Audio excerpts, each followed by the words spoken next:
divide, the split.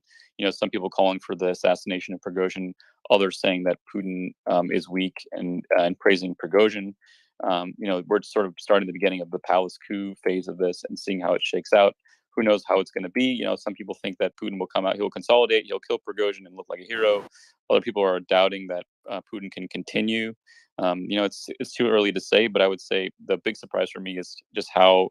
Who knows how it's going to be? Some people, Prigozhin has played this. I think you have to acknowledge that. What's interesting, and I didn't know if you saw this, Mickey, before I start my recap, but what's probably broken the last 30 minutes, there's actually a video circling on Russian social media. I've actually seen it, but there's a video on Russian social media and Telegram that shows a Chechen fighters decapitating a Wagner fighter. Like, they do a speech, they hold them down, and they actually decapitate them, like a retaliation. I don't know if you've seen those reports. I doubt you've seen the video. I have, and that's horrifying. I mean, who knows how real it is? But what is certainly true is Kadyrov, and Prigozhin don't really get along. And the big picture thing people need to know is that there isn't just one crazy guy with his own private army. There's like 40 guys with private armies inside of Russia. Kadyrov is just one of them. And if you're a Russian oligarch with a private army, you're probably looking around like, ooh, I better be sure that I'm safe and secure here. And I think a lot of these, if Wagner does get decommissioned, I think many of these soldiers are going to go into these private armies. And I think the fear I think people in Russia would have is infighting between these groups. And it's possible this has started, or it's possible that outside forces want to spark conflict between these groups. It remains to be seen. I do want to go over a couple, while we're here and just having like an early conversation. I would love to, if we have time, read some of the quotes I have from Russian media, because I think it's kind of instructive. Things that, for someone who lived in Russia, grew up in Russia, I find very shocking. In the West, people are used to direct criticism of leaders, but there's a Soviet Air Force colonel and former member of the Duma, Viktor Altskenis, who came out, and I'm just going to read a translation of his quote because it's absolutely shocking. He said in his telegram that I am forced to bitterly admit that the Russian Federation is one step closer to its final and irreversible demise. As of today, this is the words from this. He lives in Russia, Russian citizen, former Russian member of the Duma. He says, as of today, there are two presidents in Russia: the very real president Evgeny Viktorovich Prigozhin, and the gesture president for scapegoating Vladimir Vladimirovich Putin. The main purpose of the gesture president is to periodically address the real president from a kneeling position with the question, "What pleases you, Evgeny Viktorovich?" Never, even in my worst nightmare dream, could I have imagined that I would see this shame and destruction of my country. That is novel, a novel opinion, and certainly a rare one from a former member of the Duma and a dyed-in-the-wool Russian nationalist. And you're seeing similar statements from pro-Wagner groups, and you're also seeing criticism of Prigozhin from Russian state media calling for his execution. I just thought that's a very interesting and newsworthy conclusion to have from inside of Russia, and the shockwaves of Prigozhin's behavior are starting to be felt. So, guys, thank you for joining us. We had a marathon space, almost 24 hours. I was waiting until it hit 24 hours. It was like 10 minutes away, and I was like, I'm going to do the big drama. I'm going to be like, guys, it went for 24 hours. Thanks for joining us. And then it crashed 10 minutes before. But almost 24 hours. Appreciate all the hosts, all the panelists who joined in and helped and supported, all of the conversations we had. What I loved about the space is we had diverse opinions. There was a huge amount of pushback. There was different analysis of what the implications of the different areas were, and that's what we wanted on these spaces. In the mainstream media, I always believe that there's an agenda to propagate a certain position, and so I was happy to see that that wasn't the case on our space, even if you disagree with some of the conclusions that some of the panelists came to. Now, we're here one day later. There is a panel. Sorry, we are looking at the aftermath. There was an attempted coup, allegedly, and we're now seeing the aftermath of that coup. So I'm going to give all source I'm going to give the mic to also, so he can give us a recap also as unbiased as possible, or if you're going to do it from both perspectives, whichever way you want to do it. But what happened? Like, what started? What caused us? Like, you wanted to start the space immediately. What made you want to do that? What happened over the 24 hours? Yeah, And what was the I think conclusion? that's the key thing. I think that's the key thing, right? And so the reason why when this was broken, I wanted to say, hey, this is a big deal, is because Prigozhin announced that a camp of his, owned by Wagner, by the mercenary group that he controls, Prigozhin being the owner, was attacked by the Russian military. And if you look back from that time in June 23rd to about months in the past, you've seen tension build up between Wagner and the Russian Ministry of Defense. On June 10th, I believe it was, the Russian Ministry of Defense wanted to incorporate all mercenary groups or private military corporations into the Russian MOD, which was clearly a threat to Prigozhin. When he announced that his camp was attacked, he basically declared war in that same tweet and video, a Telegram post and video, that I'm going after the Russian Ministry of Defense, right? And that we've never seen that, like an actual threat of armed against the Russian Ministry of Defense. So from the moment that his camp was reportedly attacked to now, to a couple hours later, from that time frame, then we started to get reports of two things. One, Wagner convoys going from Luhansk, which is Russian-occupied Ukraine, into Rostov-on-Don, which is the city in the southern Russia, which is a huge military. There's a lot of military bases that is key for Russia and their operation in Ukraine, and their invasion in Ukraine. And then the other thing we saw is that the Russian military and the National Guard, more importantly, was mobilizing in multiple parts of Russia, specifically Moscow. Right, we saw a huge increase, and then we saw Russian state media basically starting quickly labeling Prigozhin as a rebel, as an insurrectionist that need to be dealt with. So we saw this. The column was moving. We saw Wagner get into Rostov-on-Don, occupy key military installations in Rostov-on-Don, and then shortly thereafter started to push north into Moscow and seizing other cities along the route. Putin came out with a speech to national TV, basically declaring war again on Prigozhin. Prigozhin's first real comments when he was talking about this was not really directed at Putin. He was directing his criticism at Shoigu and Gerasimov. But after Putin's speech labeling Prigozhin basically a traitor that will be dealt with accordingly through violence, through the force, Prigozhin said, we're going to go after Putin as well, right? And so then we saw these reports of columns moving up. There were, we have now photos coming that confirm that multiple Russian helicopters were shot down. Just a quick one. I'm going to let you carry on with this. Yeah. But he didn't actually say, I'm going after Putin, did he? I mean, he said the president needs to be changed. He said, I think, true. Yeah. True. Basically, though, that he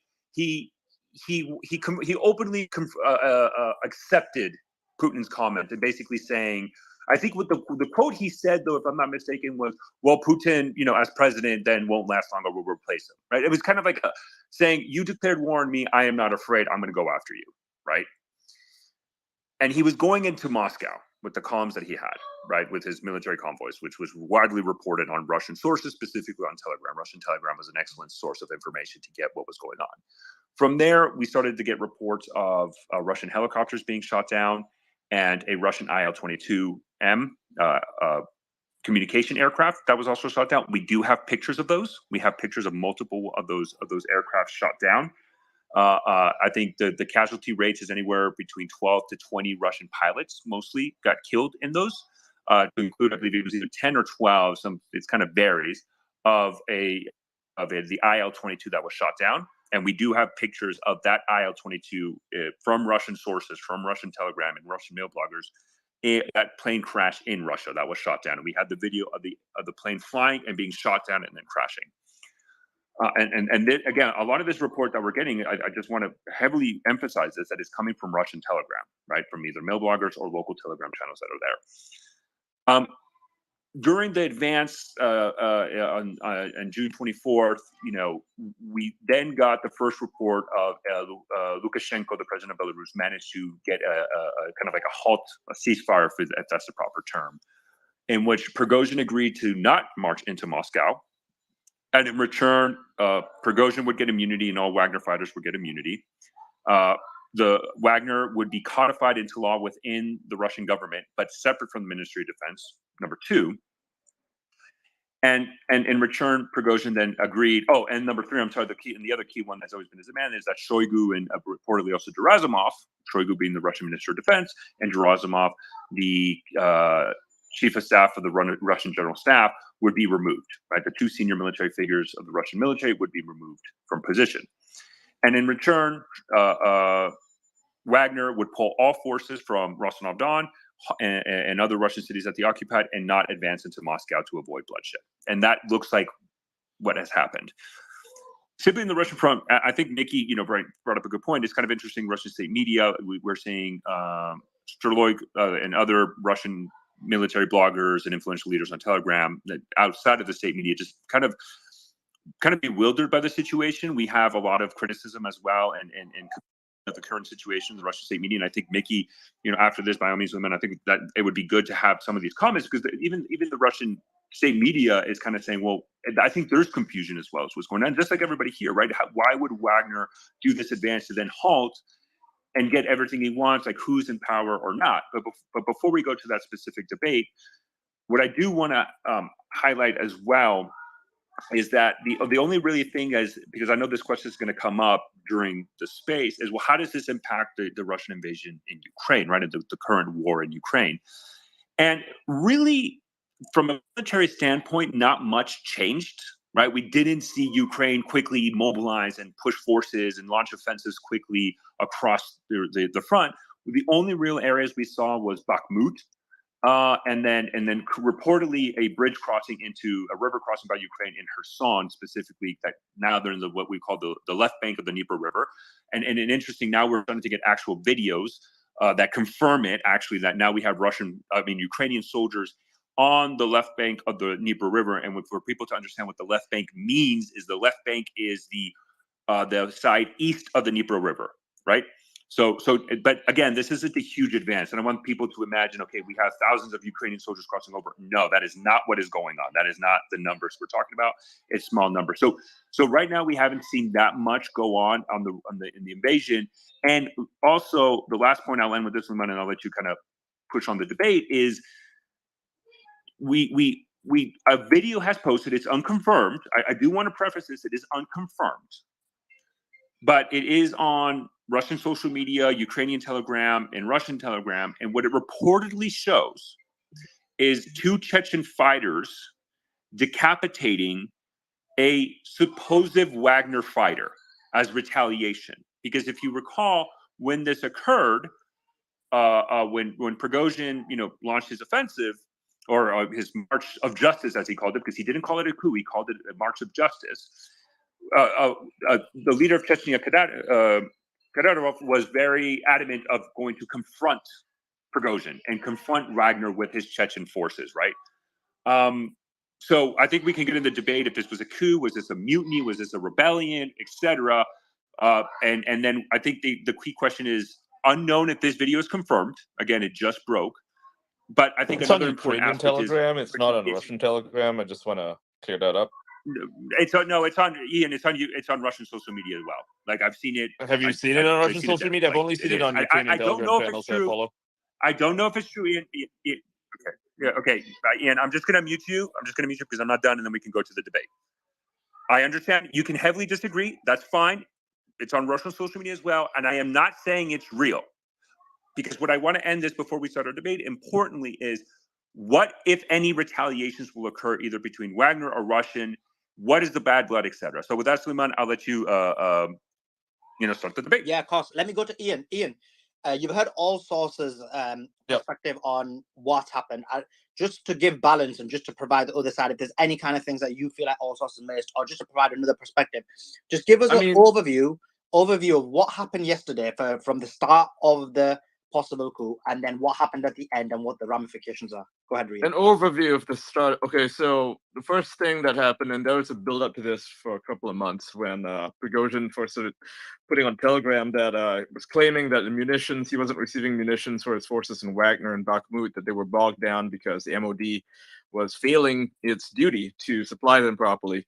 That is in dispute, right? Both Russian media as well as American intelligence dispute this claim. It's possible he was just hoarding the stuff he was getting and using his existing munitions or stuff that he had seized from the Ukrainians when he took their positions, right? They can use NATO weapons.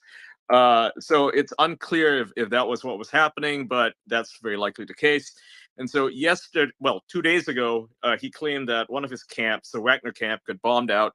Published a video, didn't really show much there. There's a lot of dispute as to whether this is real from both Russian as well as American and Ukrainian sources. They doubt the veracity of his video, of his claim, but he used that as a pretext to do a so-called March of Justice on Moscow, essentially a glorified protest, right? Which some, including the Russian media, framed as a coup. And so he took the Southern Military District, which is where the HQ, the command HQ for the Ukrainian operation is currently ongoing.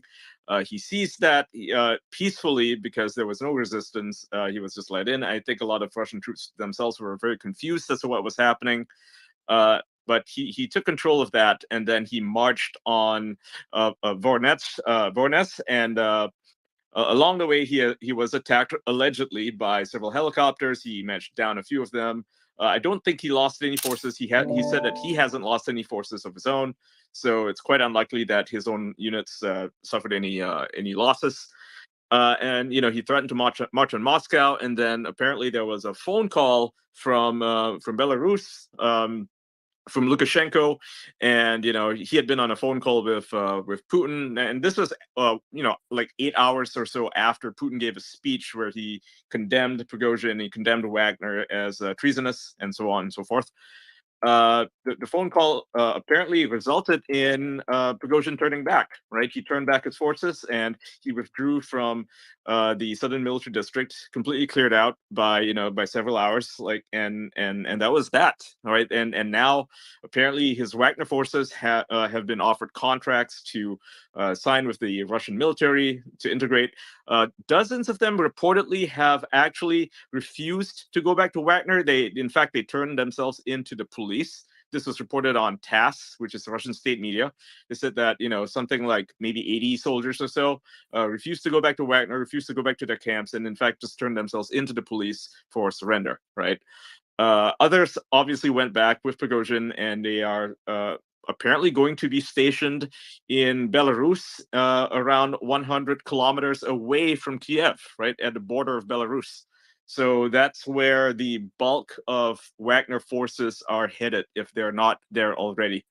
And obviously we hear some stories of retaliation that is unconfirmed. It's surfacing on mostly Ukrainian Telegram channels. I'm not sure if Russian Telegram channels are posting it. They may be talking about it, but it's quite unclear as to whether that video itself, which allegedly shows two Chechens beheading someone, it's not clear that they're Wagner, right? It's unclear if that video is even new. Could be old. Quality is not great.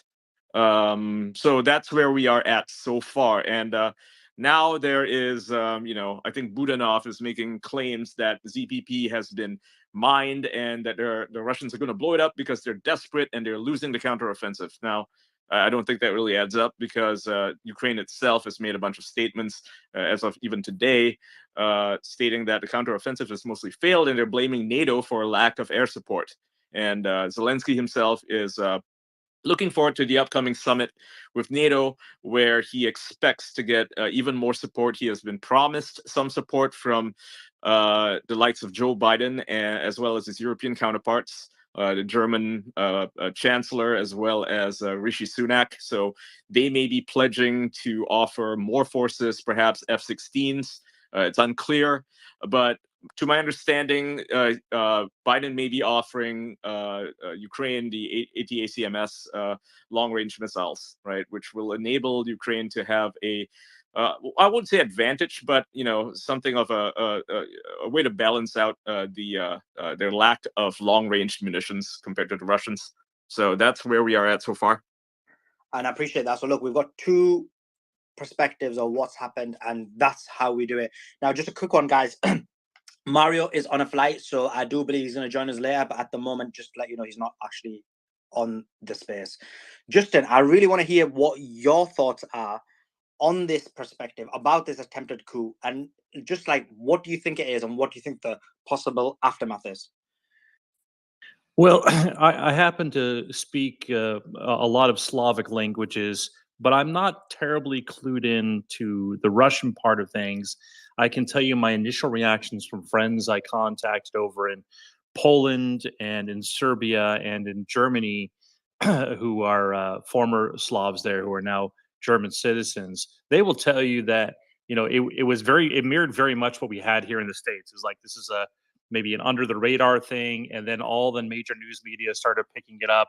So it's a very obviously serious issue, but we've pretty much exhausted a lot of the avenues right now as to what transpired. I think there's a lot of stuff still to uncover, and the most interesting stuff will be what comes next.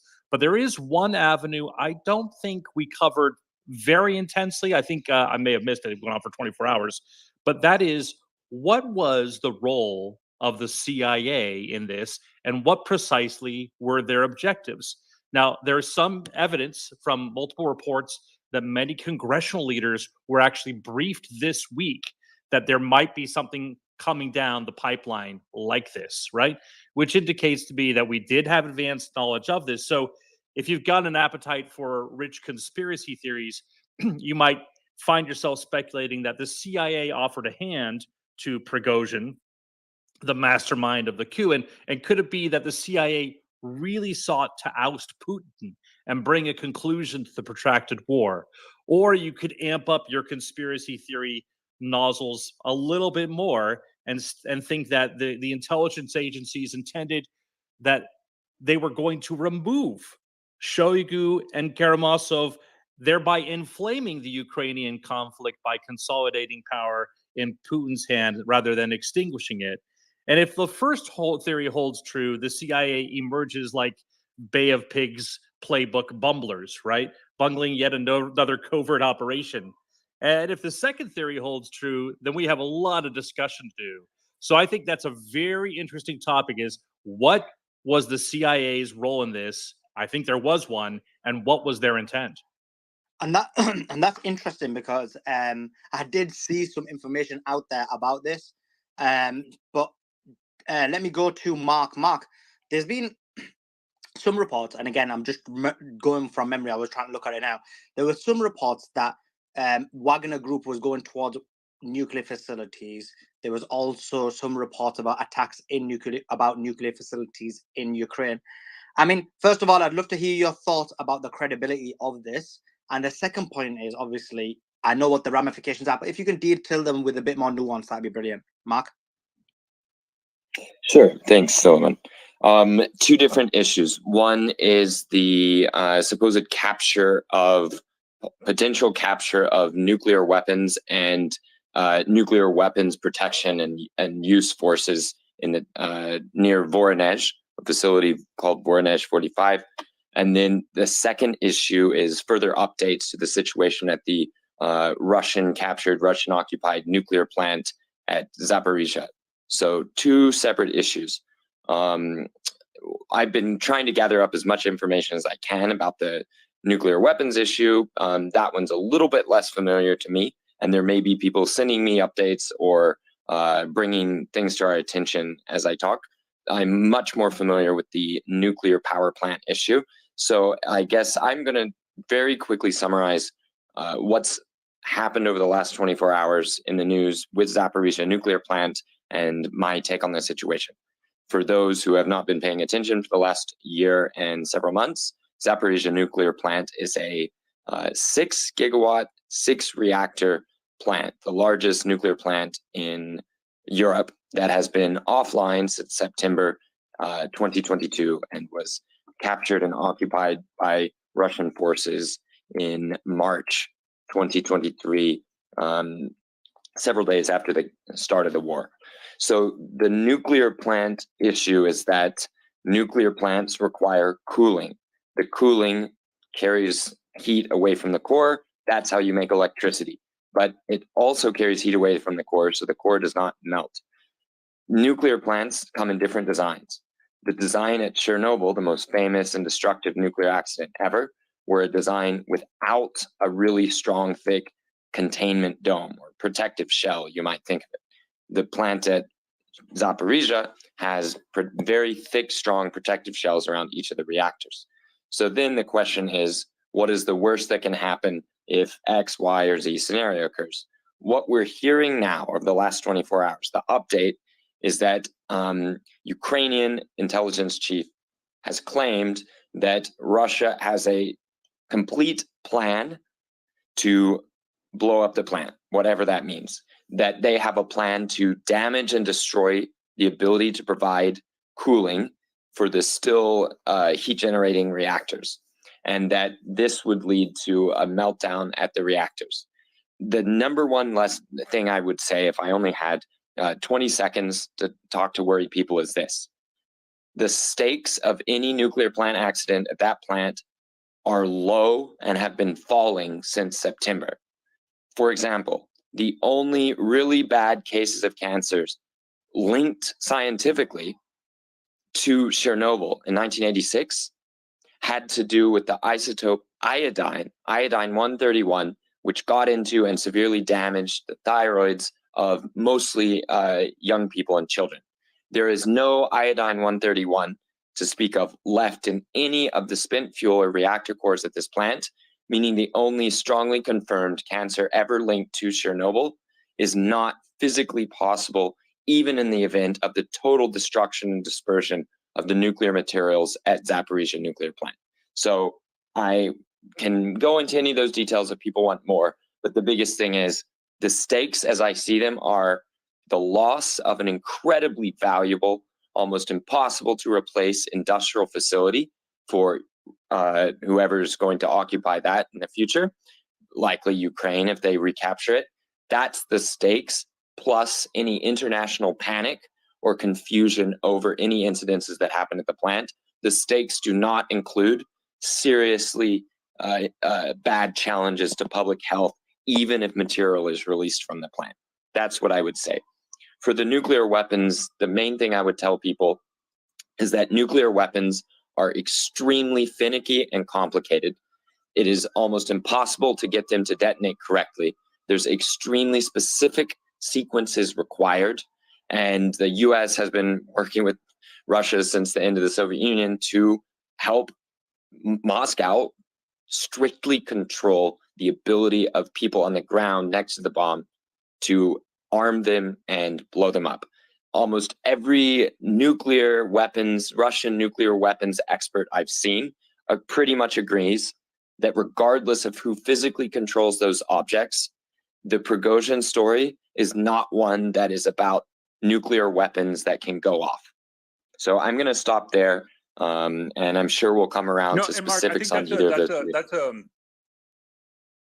No, Mark, I think that's a great point, and I do want to just to all the listeners, there is zero. Let me rephrase it: zero reporting that Wagner seized nuclear weapons. There was an account that suggested that might have happened, but there is absolutely no confirmation this happened. There is no credible reporting that any nuclear weapons were seized by Wagner. And I think that's very important that we need to just tame down speculation about this, because it's a very touchy subject for obvious reasons, and it can cause a lot of scare. But I just really, Suleiman, want to preface to all our listeners, everybody here, there is zero reporting of nuclear weapons falling in the hands of Wagner or being lost control by the Russian state. That is just not true.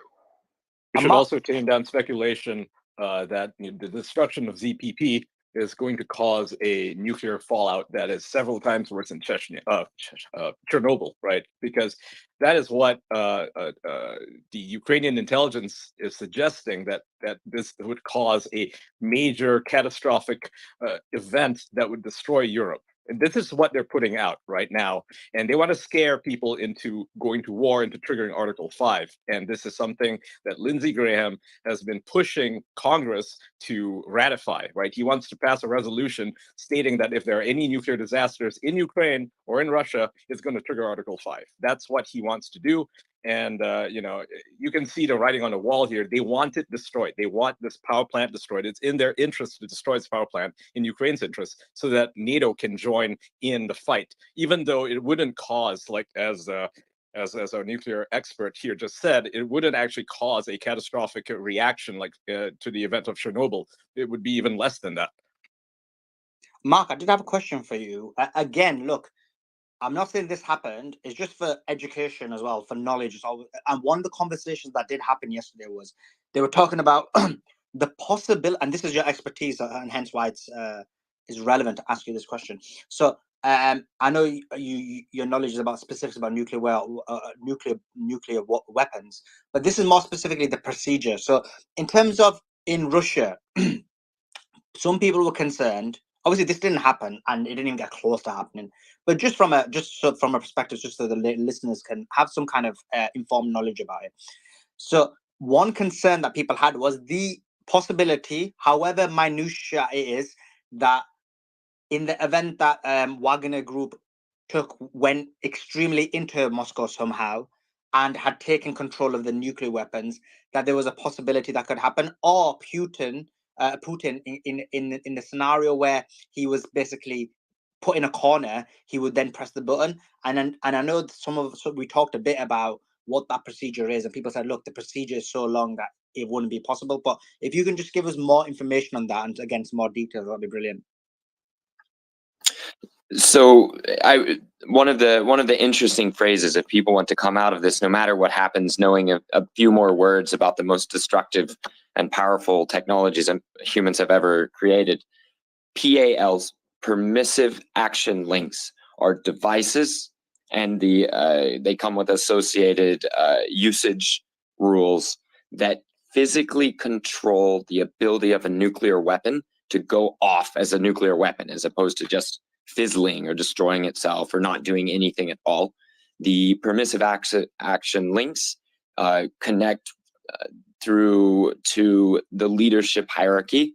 So the basic issue is militaries have long wanted to, of course, be able to control their own weapons. Generals want to control their own weapons and forces, and they want to be able to execute war as they see fit and as they're equipped to do so. Civilians want control over the military. The question is, with the most powerful weapons, who gets that? Permissive action link technology is to give civilians ultimate control over the nuclear weapons themselves. In all of these things, you end up with a fairly elaborate set of procedures. The details for each part are, of course, subject to some secrecy. And I know a little bit more about the U.S. system, not because I know the secret parts, but just because I'm an American who was around the national labs a little bit. But the big thing here is that in this sequence, the specific details, I'm sorry, I can't give you because I don't know.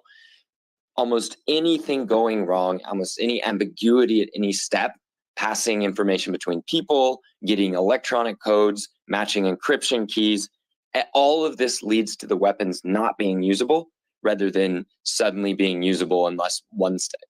Does that make sense? So we have a system that honestly, it's almost a wonder to me that anyone could actually end up using weapons. There's a famous story from the Cold War of an officer who truly actually was authorized to use weapons because he lost a certain level of communication. It's not clear that that level of authority actually exists anymore for officers in the field, but certainly not for the land-based units, as far as I know. So I am quite relaxed about that specific thing. One thing I did comment, I think it was 5 a.m., 5:30 a.m. Chicago time where I'm based. One of the only examples we have of leaders with legal authority to use nuclear weapons as they see fit, with intact chains of command, starting to have emotional breakdowns that were worrying subordinates, was the case of Nixon. President Nixon, as he was losing his grip on power and was being pressured to resign, he had staffers who, at least afterwards, claimed that they had an understanding that if any weird orders came down, to not do anything, even if it was not strictly constitutional to ignore, not to do anything until they checked in with various other staffers. So that was one of the only examples that I can think of that's actually occurred where people had the ability to do something legally and were interrupted by extra legal sensibility and people just not wanting to be part of a suicidal exit or of the end of the world or anything like that. Now, that doesn't really tell us anything about what would happen in the extreme if there was an unbroken chain of command suddenly about to be handed over from Putin to somebody else and he wanted to go out with a bang. At that point, though, we're rapidly entering fantasy territory. One last thing I'll say when we're waxing a little bit poetic here, rather than sort of the strict facts I stick with the nuclear plant issues, is that I think of the scene at the end of Gladiator when, as power is in the balance between an emperor and his enemy in the fight, in the arena, at that point, fewer and fewer weapons, fewer and fewer people are available. I see nuclear as being an example of, if there was a question about who was actually in charge, various parts of that link, all the way from the top to the missile bases, would start wondering whether they should do anything at all. And somebody along that link would wait until they heard who was actually in charge unambiguously to act. I see fewer and fewer weapons coming into play if there's bigger and bigger questions about whether Putin versus somebody else is in charge, with nuclear weapons just being the most extreme example. And so, man, I think just to go back to, because of the speculation, is I've always been a skeptic that Russia is going to use nuclear weapons in Ukraine. I'm even a greater skeptic. I think the possibility is almost zero that Putin would launch nuclear weapons against anybody, let alone Russia proper, if Prigozhin was threatening his hold on power. Yeah, I agree also. But just for people to get knowledge about how the procedure works, I thought it was a good idea. Let me go to Anna. Anna, now, one thing I've heard in the aftermath, and if there's anything you want to add about the actual coup, please go ahead as well. But in terms of the aftermath, one thing I heard was that Prigozhin is in Belarus now. And then I saw some people make the argument that he's actually more closer to Kiev. So, I mean, what's your thoughts on that? And the argument is that this was actually a strategic move. So I'd like to hear your thoughts on that. And then in addition to that, your overall perspective about what happened over the 24 hours. Sure, absolutely. I think it's very important that we actually go step by step at what happened, because when I heard about this from the beginning, I honestly thought it was either a psyop or strategic plan by Russian military. And from what I'm looking at, I think I was correct. But let's go from what happened. So Prigozhin did not say that it was a coup. He never said that. He never said that he was going against Putin. The only thing that he said is that he was unhappy with Shoigu and he wants him removed, which is and from back, I believe in November, they've been fighting, back and forth, which also kind of was political theater. So what happened next is that all Russian leaders, Putin had a meeting, everybody was there, and everybody, every single one announced their support for him and for special military operation. So did state media. So it kind of showed how united Russia is, and that all the generals, first of all, they came out with videos, which was kind of silly, asking Prigozhin not to do this. But with those videos, they strongly support Putin. Everybody called Prigozhin traitor. People were saying that there were going to be charges against him because he attacked, Mother Russia, obviously. But what's interesting is that the whole fiasco was over within 12 hours, right? Lukashenko got involved, which was very interesting of why Lukashenko would get involved and why would Prigozhin and Putin would not resolve this themselves, because as we know, they've been very close allies and they've been friends. Prigozhin actually fed Putin and his military for many, many years. He actually got, I believe, 1.2 billion contract from Putin, and all government contracts, because he owned a bunch of restaurants. And he used to feed Putin. So a dictator that trusts somebody to feed him, probably is a very close friend. So what happened next is also very interesting, because from Putin going to saying that Prigozhin is a traitor to saying that nothing is going to happen, that Wagner boys are going back in the field, and that Prigozhin is going to Belarus. And what's interesting is that the way that they're going into Belarus is that 25,000 Wagner boys are going in Belarus, joining the 30,000 troops that have already been there since last winter. And they are stationed 100 kilometers away from Kiev. In my opinion, I think what's going to happen is that it's a negotiation piece for Putin, and he's gonna tell Zelensky, listen, it's either we're gonna go and we're gonna take Kiev, and obviously if they take and overthrow the government, the special military operation is over and Russia won, or let's sit down and negotiate. That's what I think is going to happen. Obviously, I don't know. Brilliant. Thank you for that. Let me go to Jason, and once Jason's given us his perspective, then we'll move on to some of the more specific instances that happened. So, Jason, first of all, I'd love to hear your thoughts about, because I'm not sure if we've got you up in the last 24 hours, but your thoughts about what happened in the last 24 hours and the fallout from it. That'd be brilliant. Jason. Hey there. So thank you. So the last 24 hours has been exciting, and it is hard to predict what happened, but it is clear that Prigozhin's group did actually say they want a new president.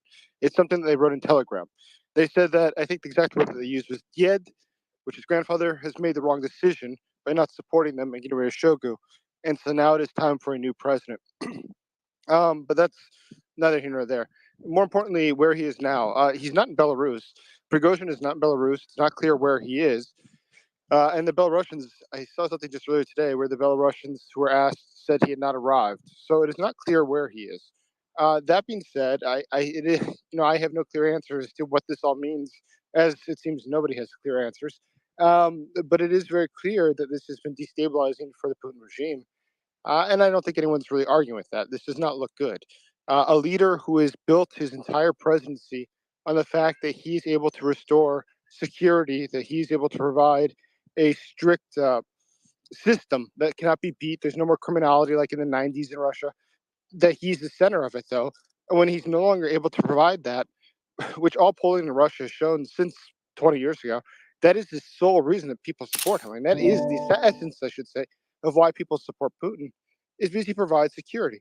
And when you're no longer able to provide that, it looks very, very bad. But it does appear that there was some significant problems in the senior leadership, especially with those who didn't come out and support Putin. We look at Petroshev, the head of the National Security Council, who didn't come out with statements. Shogu himself didn't say anything. The Minister of Foreign Affairs, Lavrov, did not say anything. Go through the senior leadership of the Russian government. The silence from them during this was pretty shocking. But I think more worrisome for Putin is Iran said this is an internal affair. They reached out to, I'm trying to remember who else there was, a couple of governments who declined to get involved. And that was shocking because Russia has always counted on these countries coming to their aid. And when push came to shove, those countries were not willing to do so. And this is probably something that is going to make the Putin regime much weaker going forward. And So, Jason, I think, Suleiman, if I'd like to ask a question to Jason just on the follow-up, because I think he brings up an interesting point. And by the way, Anna, I couldn't hear you, so I'm just going to drop you quickly and re-invite you so you don't, so that I don't miss your points that you bring on the space. But Jason, it's true though, we don't have confirmation of the exact location of Prigozhin, and we have not heard from him since the events of the last 24 hours. Correct? That is correct. And actually, that's pretty shocking. He did make a statement actually about an hour ago. I have not listened to it yet. I just know that statement did come out. They've said, it's actually sort of funny. For the past day, and actually it's probably 6 hours ago, a statement came out from the Wagner organization saying that he had bad cell phone reception. And once he had normal or decent signal, he would be back online, which is really crazy when you're considering the fact that he was only a little while from Moscow. And now or at least in Rostov, and he was apparently in transit to Belarus. There'd be no reason to think that he couldn't communicate if he wished to. But yeah, he's fallen off the map.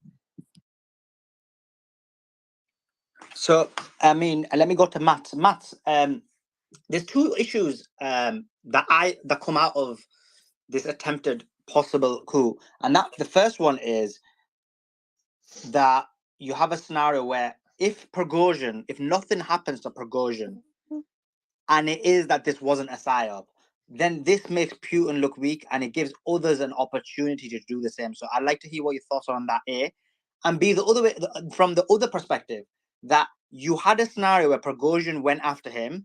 This was an apt opportunity for those in his government to turn on him, to basically, essentially try and assassinate him. This was the best time to take out the king, and yet nobody did. Everybody stayed strong. So if you can answer both aspects of the opposite questions, that'd be brilliant. Well, I can try. If I can start off, as I normally do, looking back at history, being the historian I am, or legal historian. I think a lot of people were perhaps in the West hoping that this was another Pugachev rebellion of the 1770s. Someone was marching on Moscow and the Tsar was going to fall once again. However, what I believe happened is more in line with what Anna saw, that it was more or less reminiscent of what happened to General Alexander Lebed in 1996, it was, when he tried to go against Yeltsin. He was quietly removed and no one else really followed him. That said, I don't think Prigozhin should go on any helicopter rides in the near future, because that could prove fatal, just like it did with General Lebed a few years ago. So if you look at it from a standpoint of how best to enhance Russia's standing and support Russia's goals in Ukraine, I think we all here are familiar with Sun Tzu, the Chinese military strategist a few thousand years ago. One of his, I think it was the first chapter or the second chapter, he said, any military operation involves deception. And this is a brilliant deception, given that no one, I think, really knows why and what for. Everyone here is speculating. So even if Russia is competent, they have now appeared to be incompetent. And even though they have been quite effective in stopping the Ukrainian counteroffensive, this psyop, or this coup, whatever you call it, makes Russia appear to be ineffective. So I think the best possible outcome of this thing is if NATO decides to, double down and continue sending more equipment against Russia because they believe that Russia is weakening. However, I don't think Russia is weakening, because no one really took advantage of it in the Kremlin. I mean, the people who were obviously with Prigozhin, they left Moscow. I think Turkish Airways had a wonderful time selling tickets to anyone wanting to leave Moscow, and the effect of it is what's the net result of it? Putin flushed out supporters. He united Russia. It was an interesting public opinion measurement of his support, and he seemed to have passed that test. It's a good excuse to include Wagner in the proper Russian army. And also, he somehow supplied Lukashenko and Belarus with a type of anvil and hammer as an instrument to go against Ukraine from the north. Just a question on that, Matt. Yes, I'm going to let you yes. carry on, so don't worry. Just a question on that. No, of course, please. Because you're right, that it is a possibility he could be basically the hammer used to attack Kiev because Kiev is close by. What about the other perspective that people argue that, I mean, Prigozhin, he did this in Russia. He went after Putin. He even previously complained about the weapons, and now people are saying he made that up again. He was attacking. I mean, shouldn't the Belarusian president be worried that this guy might come after him as well? If you answer that and continue on with what you were saying. Yep. I think, yes, I think all these gentlemen should be worried about getting stabbed in the back. It's a very dangerous job trying to manage a country when you are so semi-dependent on the dogs of war. You should always be wearisome of anyone that you pay to do your fighting, and that's also an age-old wisdom. So of course Lukashenko should be worried, but I think if it is an agreed upon strategy, then Putin and Lukashenko will be in agreement about what and what not Prigozhin can and cannot do while he's placed in Belarus.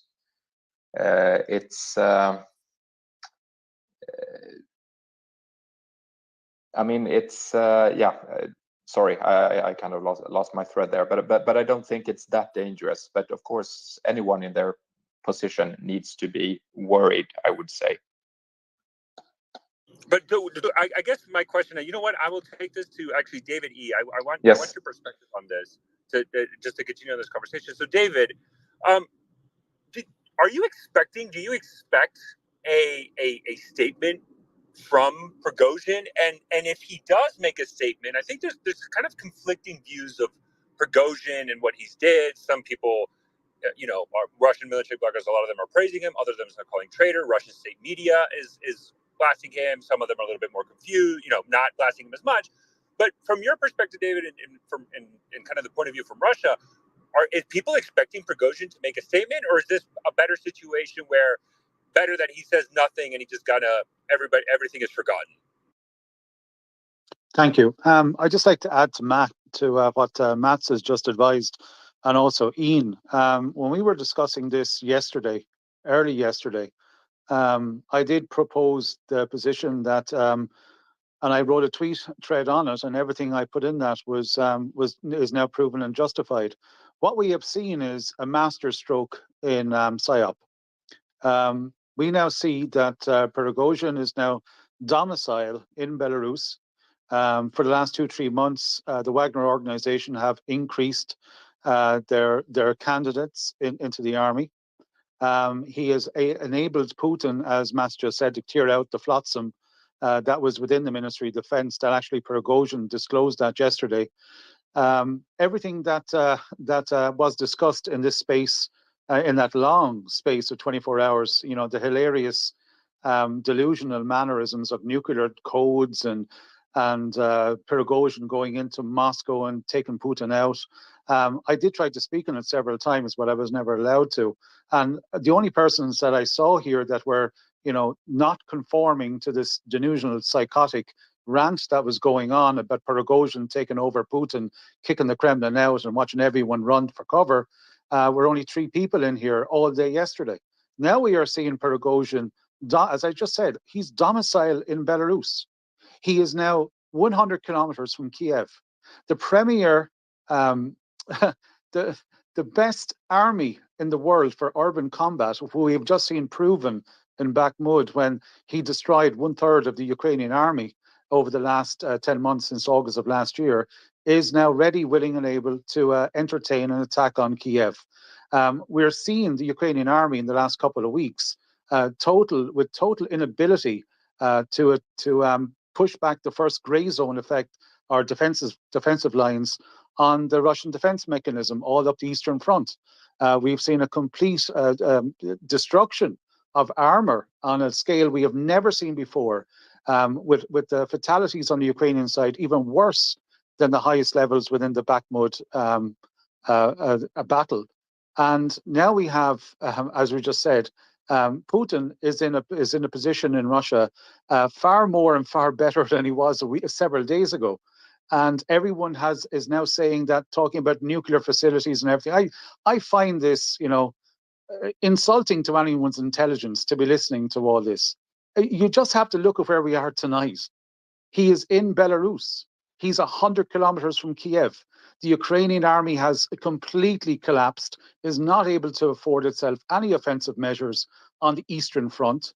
There's nothing left of them. And here we are discussing secondary and tertiary stupidity in relation to what should be Prigozhin. He is where he is tonight. They are moving. They've just announced that 3 of the main battalions of Wagner are now moving. They're coming off the front line and they're moving. Where are they moving to? They're moving to Belarus. That's where they're moving to. So let's start from that point and understand what is exactly happening. We can talk about this for another 24 hours, nuclear codes, bad Putin, this bad, that bad, the other bad. Let's look at where it is tonight. And that is exactly where Prigozhin is now. He's an army of 80,000, the best combat urban force in the world. Even independent and American military analysts have said this. He's armed up to the hilt.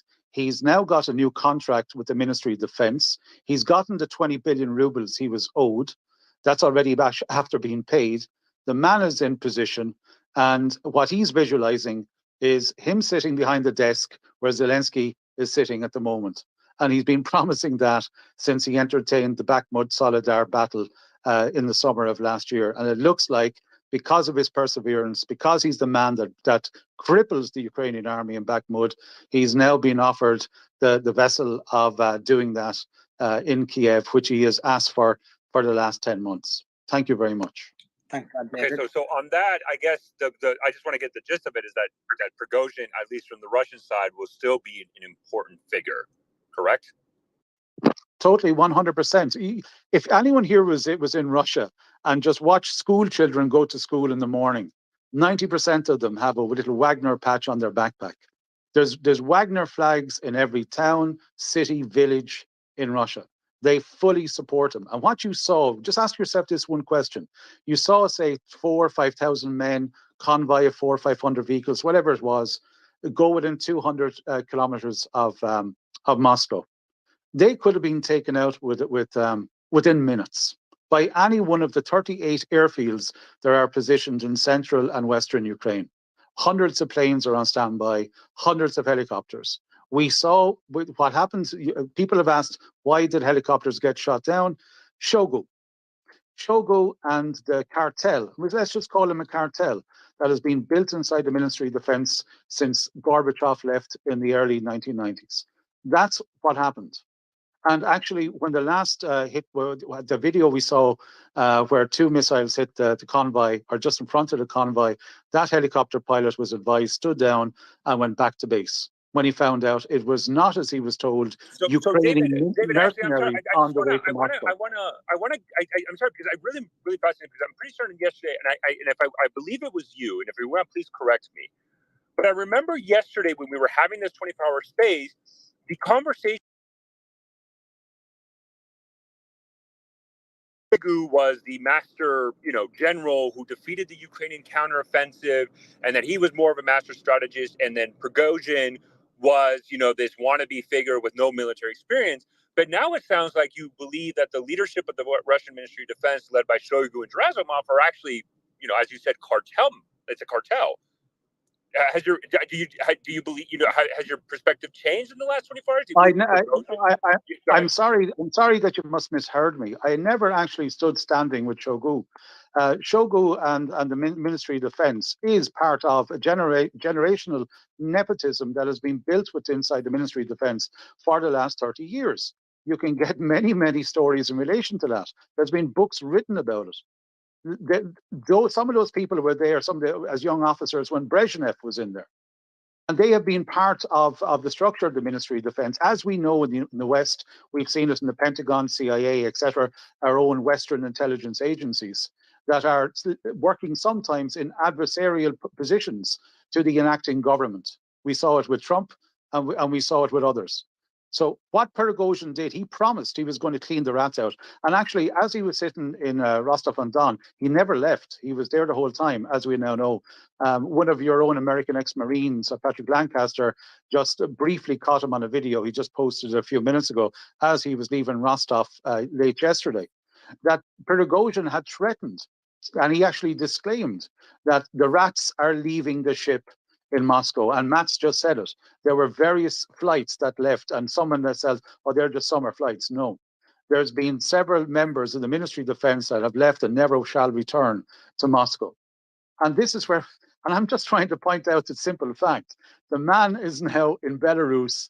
He went from Rostov-on-Don, or on the eastern front, several hundred kilometers from Kiev. Now he's sitting 100 kilometers, and I'm going to repeat myself again, with the best urban military army in the world, fully armed and paid up by the Ministry of Defense in the last 48 hours, because that's the only reason they returned back to base and now heading to Belarus. The war is lost for Ukraine. I want to say, I apologies if I got you wrong. It was a very long space. I thought one of you or another speaker, but I appreciate you correcting the record on here. Yeah. If you want to, I can post my tweet that went out at 7 a.m. New York time yesterday, and it detailed exactly where we are at the moment. And perfect. No, I appreciate you correcting the record on that, but I do believe it's very interesting of how the reflection of the Ministry of Defense and the Prigozhin, that internal conflict, which I think, is still alive and well. Suli? Yeah, let me go to Intel. Another question I have is, looking at the aftermath of what's happened and listening to what David has to say in terms of what his position is. I'd love to hear your thoughts, what you think about what he's got to say and generally about the aftermath of what's happened. Yeah, so I think we need to make it clear in terms of the whole Belarus thing. So Prigozhin himself is, as David said, domicile in Belarus. He's been exiled, whatever term you want to use. He's now chilling in Belarus. What about the rest of Wagner? They have not been sent to Belarus. They have been sent back to the front line, wherever they may be in Ukraine. The question is, since these guys, as the Russian president, right, Vladimir Putin, came on national television, described these guys as mutineers, traitors to the nation, must be put down, right? He was very angry in his speech. It was very clear that these actions will not be tolerated and that justice must be done. And for them to just then turn around within a couple hours and be like, oh, everything's fine and dandy, that's a huge problem. And in terms of whatever, you can't keep Wagner together because they can't be trusted, right? They just followed the orders of their officers and nearly stormed the Capitol, shot down 7 planes, including a very rare, very expensive ISW platform on top of a couple helicopters. That's a lot of experienced pilots that were lost, along with their air crew, on top of the potential morale issues amongst the Russian population and Russian troops of these actions over the past few days. But in terms of the rest of Wagner, like the 25,000, you can't keep them together. They can't be trusted. And if you send them into other Russian units, they're not going to be trusted by their new Russian Federation commanders because of what was just happened. Like, if you got a couple guys in your unit and you're told, oh yeah, those guys attempted to storm the Capitol yesterday, would you trust them? No. And you can't keep them together either. So there's going to be some pretty big trust issues. And it wasn't just Wagner, as David, not David E here in the space, but the Secret Squirrel David pointed out in his post, there were a number of regular Russian army units that had also sided with Wagner. You can't keep them together. You can't have their leaders and personnel running around. There's going to be some serious issues of what to do with all of the personnel, and just giving them a blanket amnesty isn't going to be enough to maintain the trust and unit discipline of wherever you send these troops. Like, this is going to be a huge issue for frontline commanders of what to do with these personnel. They're not going to be trusted if you break them up, and they also can't be trusted to be kept together. So yeah. So Intel, actually, if I may just jump in 1 second, I don't think this was brought up in the space, but I think it's important to highlight because we're starting to get a lot more from Western media about kind of the situation. But I'm just going to read this. This is from Faitux News, quoting the Telegraph from the UK, and it says, "Quote: Russian intelligence services threatened to harm the families of Wagner leaders before Prigozhin called off his advance on Moscow, according to UK security sources." Just wanted to provide that. I think that probably also explains the Russian response. Probably a lot of this was done in the background rather than the front to halt Prigozhin. But that broke about 30 minutes ago. Sorry, go ahead. Yes. Yeah, it just kind of goes into the point that they can't be trusted, right? Like, the personnel that were involved can't be trusted. And, threatening the families of the individuals in Wagner is also going to cause issues with the guys that are actually serving, because it's like, hey, you just threatened to kill my family over this, and whatever. That's not a way to ensure military discipline.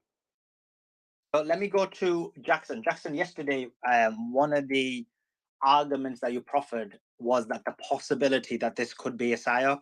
Now that Prigozhin, and some people have mentioned it on here already, is in Belarus, you have a scenario where he is, and I think you posted about this, but I could be wrong, that he's very close to Kiev. So I would love to hear your thoughts on this and anything else you want to add. Yeah, so I initially said that this was potentially a psyop when there were still no photos or videos of the column at the very first few hours of this taking place. And then from there on out, you can look at my tweets. I said, less than 1% chance or small chance that this is a psyop. This is most likely, and I expressed this throughout the majority of the duration of the space I was on the first night that this took place, that this was probably exactly what Prigozhin said what he said it was, which was an effort to try and get rid of Gerasimov and get rid of Shoigu, and this was not a coup or a civil war. And I still stand by those statements. I still think there's a smaller possibility this was a psyop, but likely this was an effort to get rid. It was beef with the MOD command, not with Putin. And a few points to basically go through that. And why this was good for Putin as well. I mean, I don't know if it necessarily lends credence to a psyop, but for starters, the disloyal have revealed themselves. There weren't many, but I mean, I think most of it were. Jackson, I'm gonna let you carry on. Just a quick question: Who were they? Who were the ones that got revealed? Do we know that yet, or is this something that's going to come out later? Yes, I'm going to answer that. So there were none really within the ministers, governors, anything like that. The disloyal that we saw were the Wagner soldiers that went along with this, even after Putin gave his speech. And those individuals have been granted immunity, but from what I understand, their contracts are not going to be re-upped with the MOD, because the MOD is providing contracts to Wagner soldiers again within the MOD framework, which is going to further consolidate Putin's power. It unites Russia more. But those that went along with this past the Putin speech and who continued fighting along with this, with this column, those individuals granted immunity but not offered contracts, from what I understand. In addition to that, though it hasn't happened officially yet, this does provide the perfect excuse to replace Shoigu and Gerasimov with hardliners, without it looking like a direct escalation from the Kremlin. So we haven't seen that yet, but there's been a lot of whispers. I think within the coming weeks, 2-3 weeks maybe, we'll have a better understanding of whether or not that happens. As of right now, it looks like Shoigu and Gerasimov are still staying, but we don't really have any confirmation, and there's been a lot of whispers about that. Wagner obviously is consolidated under the MOD control, contract signed. Prigozhin previously was refusing to do that. Russia's more united than ever before. Prigozhin is, now this is an interesting one. Prigozhin, as we've all discussed, Prigozhin sent to Belarus, but from what I've heard from Alexander Mercurius did a great video on this. Apparently, word on the street is that Belarus is just a transitory place for Prigozhin, and he'll likely be relocated to Africa, where Wagner does a lot of work. And it provides the Kremlin with the smokescreen for redeploying Wagner and the Chechens, the Kadyrovites, to elsewhere on the front in this, what Putin has long been planning, a response to this Ukrainian counteroffensive that was failing. The one thing I'll say, lastly, that kind of made me question the two things that made me question whether or not this was a psyop. And again, it's less likely, very much less likely, I think, that this was a psyop than what Prigozhin actually stated it was from the very start of March for Justice against the MOD, is that Putin knew that this was happening. According to the New York Times, according to the Wall Street Journal, they both published that Putin knew this was happening at least 48 hours in advance. I think that's a fair point from the New York Times, because he would have seen all of the heavy armored vehicle lining up and seeing that something was going to happen. I'm sure there was communication from dissidents of Prigozhin within Wagner, because there were many that did not partake in this event that probably communicated that to the MOD. And then the other thing that should be pointed out, again, doesn't mean anything necessarily, but the negotiation that was announced between Prigozhin and Lukashenko, representing Putin, of course, took place just 1 hour after the Ukrainians renewed their counteroffensive push on the front. So just some interesting points there. I stand by my points that this was not a coup against Putin or a civil war. I think this was what Prigozhin said. I think it's very unlikely that this was a psyop. Jackson, another question. You mentioned that there is a possibility that Putin may basically demote Shoigu and Gerasimov. The question is this, though: if he does that, would that not make him look weak? Because from the perspective of the people, this would look like he basically kowtowed to the demands of Prigozhin.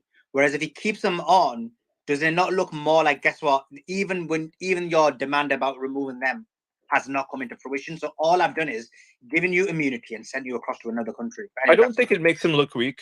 And Jackson, actually, before you or Ian, before you guys, if I can tag to that question, someone, because that's a great question. But then, if let's say they get demoted, let's say you agree that they get demoted, how do you believe the Russian generals and officer corps and the civil service, civilians in the Russian Ministry of Defense would respond? Because I think, wouldn't they feel like they are now beholden to Prigozhin if that were to happen? Okay, so on that, well, I mean, Jackson can answer it. Okay, Jackson, why don't you just answer I'll just answer briefly. I mean, briefly, yes, the common interpretation now is that this would make Moscow look weak, which I personally think, if you've followed this war in its entirety, you'd know that each and every time that a quote unquote red line has been crossed by Ukraine, you've seen Putin take the, from the eyes of Ukraine, like a weak stance. He hasn't responded aggressively. The most we've seen is the targeting of decision making centers, which, as far as we know, we can't confirm nor necessarily deny that it's taken out like any of these high-ranking officials like Budanov or Zaluzhny yet. We have no confirmation one way or the other. So Putin has taken a quote unquote weak line every time one of these major red lines has been crossed by Ukraine.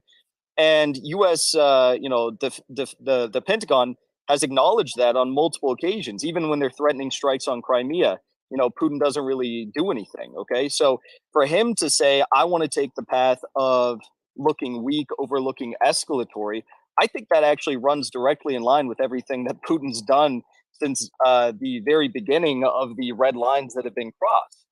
And secondly, I'll say I think that he countered the idea of looking too weak by doing what he did with Prigozhin, saying, "Hey, look, we're not going to completely grant you immunity like all of those Wagner soldiers, but we will drop the investigation for now," because they didn't say they're going to grant him immunity. They just said they're dropping the prosecutor general's investigation. So I think you couple those two things together, Putin actually drew the perfect line in this, if it is some sort of a effort to consolidate power and again escalate without looking escalatory. Yeah, and all I want to add on to that is that if he does, if Putin does get rid of the two generals, not generals, the Minister of Defense and Gerasimov, it's been a long time coming, right? Like a lot of Russian military bloggers have been complaining about these two for a long time. They say that they just aren't hard enough, right? They're too soft when it comes to supporting their troops on the front lines, and too soft against the Ukrainians. And this is mostly on their part, right? This is their decision making. So if he does get rid of them, I think that the command structure remains in place. Nothing else changes, but the weak links get removed, and they just replace them with stronger officers. I mean, this is quite typical of Russian military, where if you're a bad general, they get rid of you, they oust you, Ian, and you get demoted. Ian, quick question. I'm gonna let you carry on as well, so don't worry. But could he not have just removed them generals himself anyway, rather than basically be forced by Prigozhin? Like, him being forced is the bit that makes him look weak, not that he's changing the generals. But I'd love to hear your thoughts and continue. Well, I do think, I mean, it's slightly bad optics to appear to be in line with, going along with what Prigozhin wants. But I think, like I said, it's been a long time coming. So even if Prigozhin did do what he did, if they were removed, I think no one would have been surprised by it. Like, people would ask questions, like, okay, what's going on?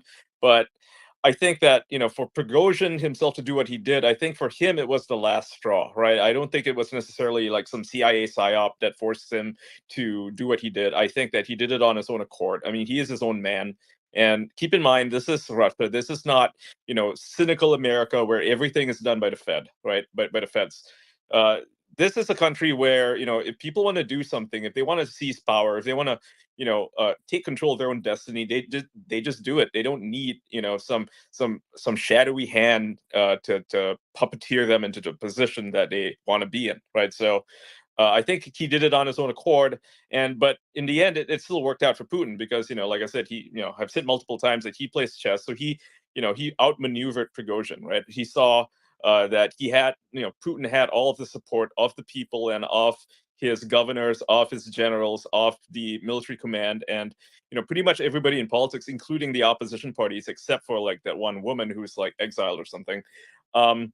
He had total support, right? And this, if anything, proves that he has that support. So the next time elections roll around, he's not going to get 70% of the vote. He's going to get 80%, maybe 90% of the vote, right? Because this is how behind Putin is. Right? Putin is, to a lot of Russians, he's more, and I'm not saying all of them, right? Obviously, liberals disagree with Putin on a lot of cases, but in this instance, when they saw Prigozhin marching against Moscow, they didn't see him as marching against Putin. They didn't see him as necessarily even marching against the MOD.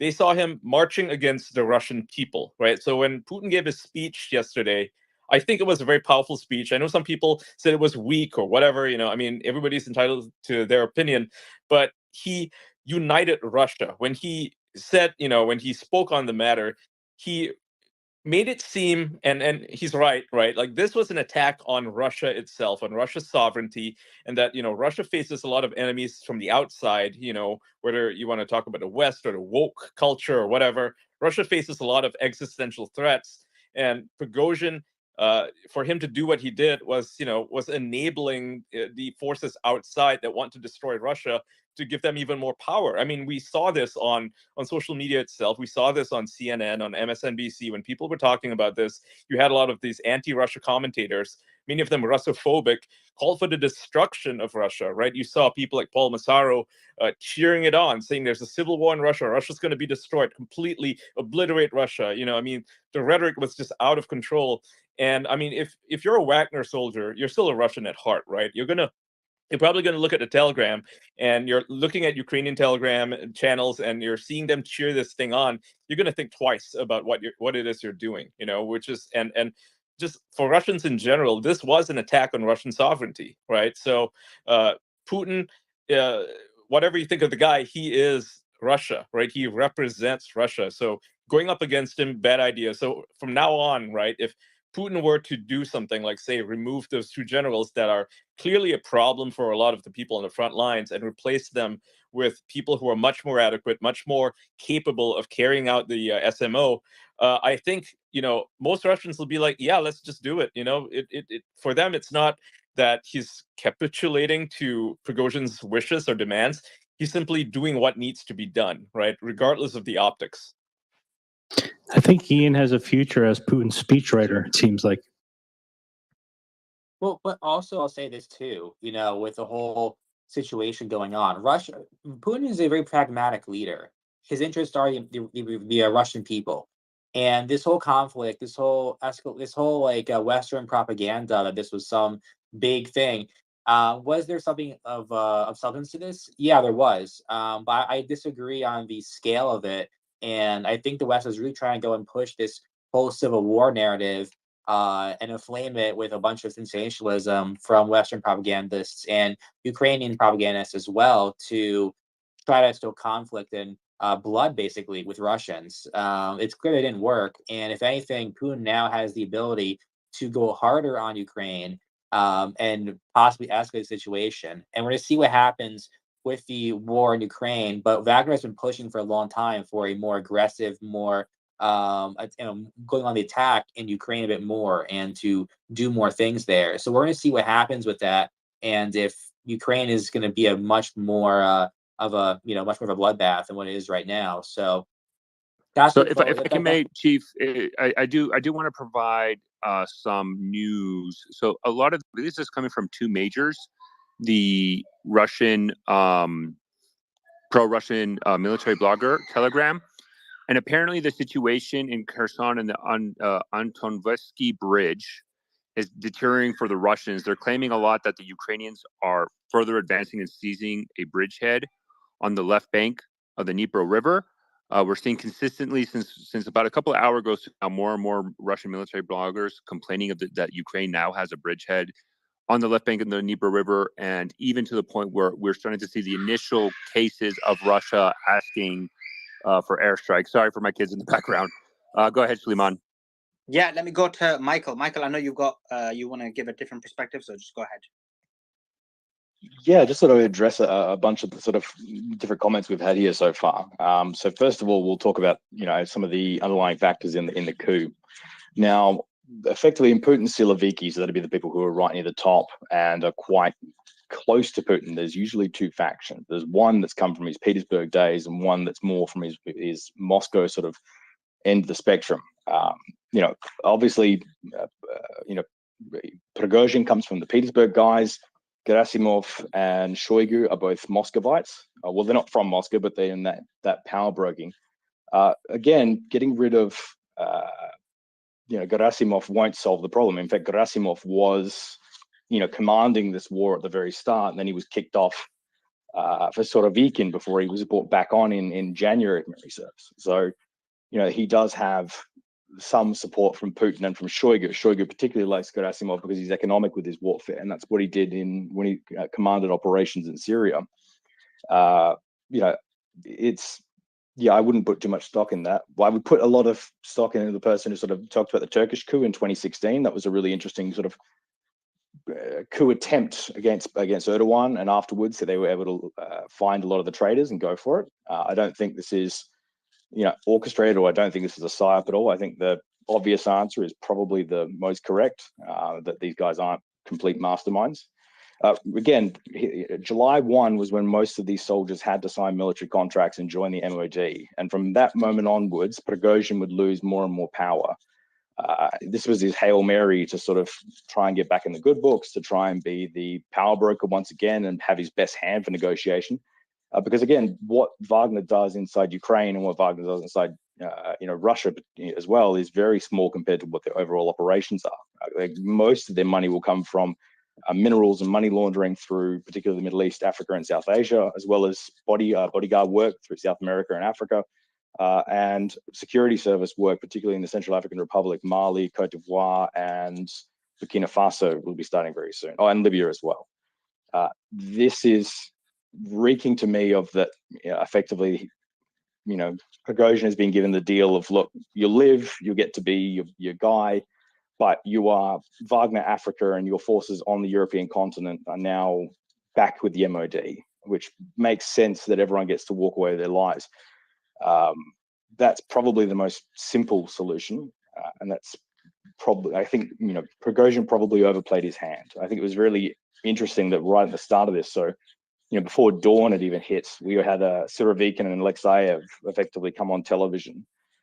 Now, those two generals are pretty notable because they're both Petersburg faction generals, but they're also both, pro-Wagner generals. And that was the big difference, that it showed pretty early that Prigozhin did not have the upper end military support.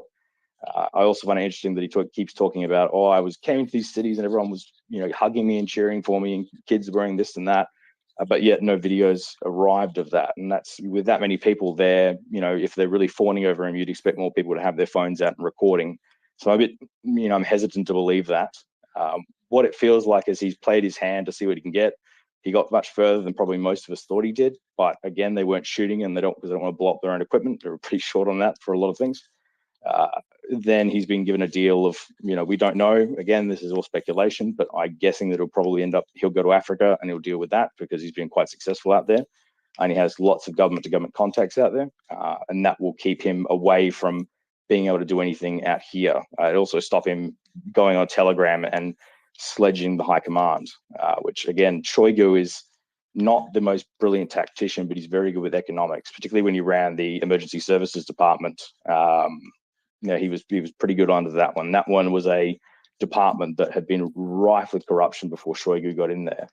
I would have put probably bets that Shoigu was a good success for Putin before this war. This has really tainted his reputation. A couple of the other things I got here was someone saying that the nuclear plants in Zaporizhia were a threat. Most of those reactors have been shut down. In fact, they put the 6th reactor in cool down in the beginning of the month when the floods happened. So yes, there'll be a staff there, some guys from Rosatom, there's some guys from the Ukrainian Atomic Energy Agency up there as well. Generally, there's diesel electric pumps to keep water going, so you have to empty all the water to make it a problem. I mean, it's still capable of causing radiation leaks, but we're talking very small amounts and not anything that would be fallout-wise, which is probably good considering Russia's downwind from most of this stuff. Trying to think anything else that I came across through here. Yeah, 1/3 of the Ukraine army dying at Bakhmut was a bit of a. I'd be interested to see a source on that. But yeah, generally, Kadyrov was the other one.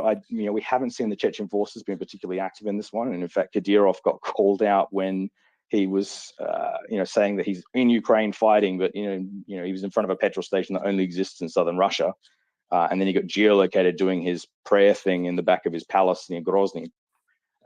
This to me looks more like internal squabbling politics, particularly between the Petersburg and the Moscow factions of the Siloviki, and this is obviously everyone's starting to look at the 2024 election as well and who they're going to blame for any failures within Russia. Michael, actually, on that, can I ask you a question? Okay, the Fire away. 2024 election. This is interesting, and I think this is something that we haven't really explored. That this might be. But is there really anybody who's going to seriously challenge Putin in the 2024 elections at this point? I mean, does Prigozhin have any aspirations to No. consolidate his power in political ways?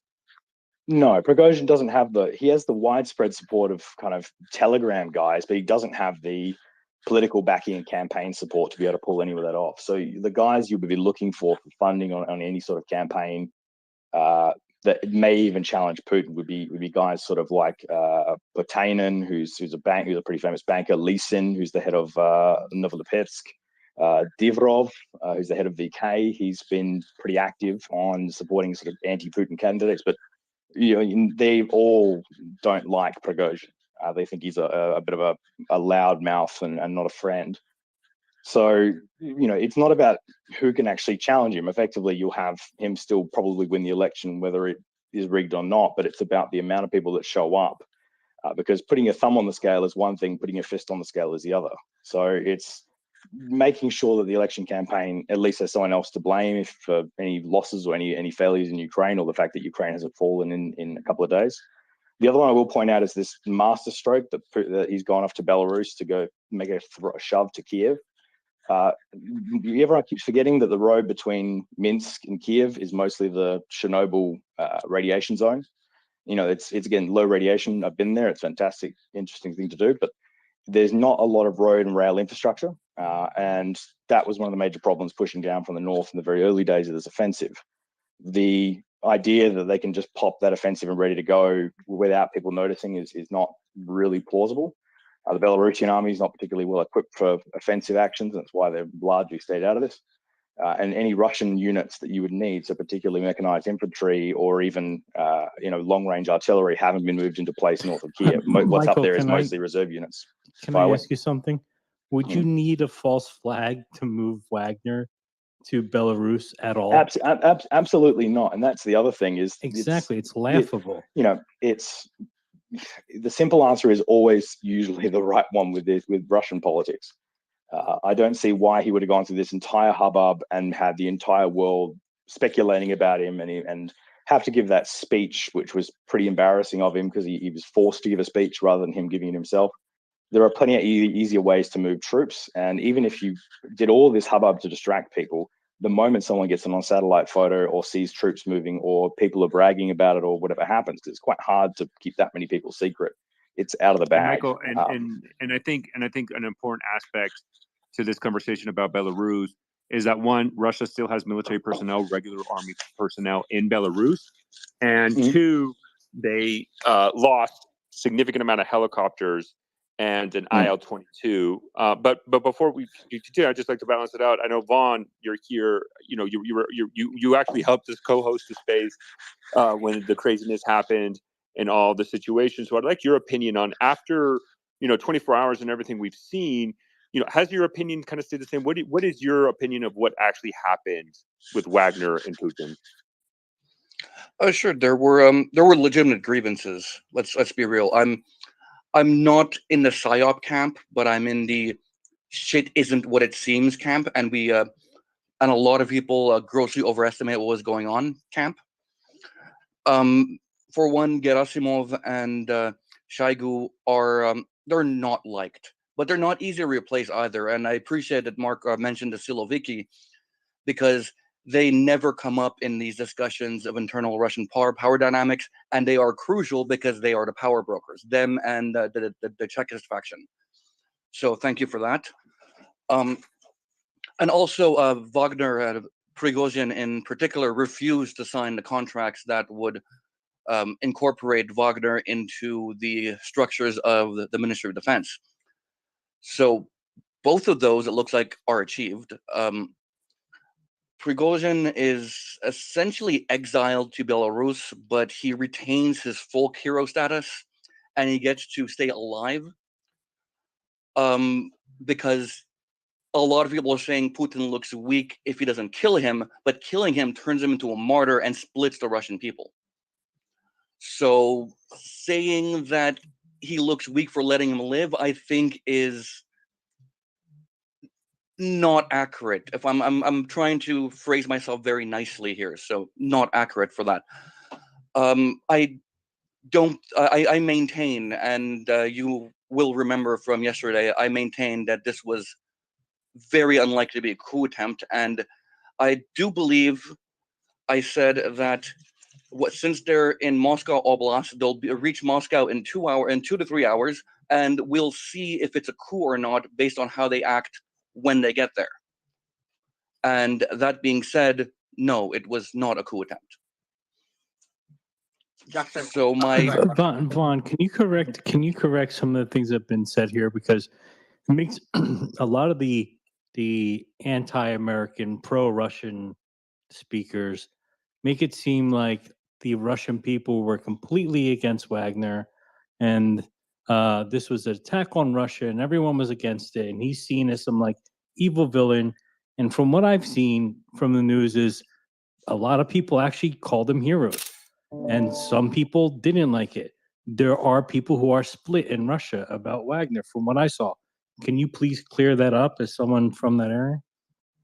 Well, I can't speak about this authoritatively, and although my ethnic background is from that area and I have family in that area, I'm not Russian, and I want to make that clear. Yeah, I understand that. It's just well, it's Russians aren't a hive mind. No ethnic group is a hive mind. No nationality is a hive mind. Not everyone is on the same page on everything, and we need to really stop pretending otherwise, because it's silly. There, like I said, he has quasi folk hero status. Prigozhin, anyway. Wagner is well liked, but I think they might be conflating things where yes, they're well liked, but well liked enough to support in a coup. Those are two very, very different things. But yeah, like from what I'm just saying there's a difference between resisting them and just letting them go by. Like, I'm not saying join them. Do you understand? Like, I mean, a lot of people voted for Donald Trump, but it doesn't mean they supported January 6th, right?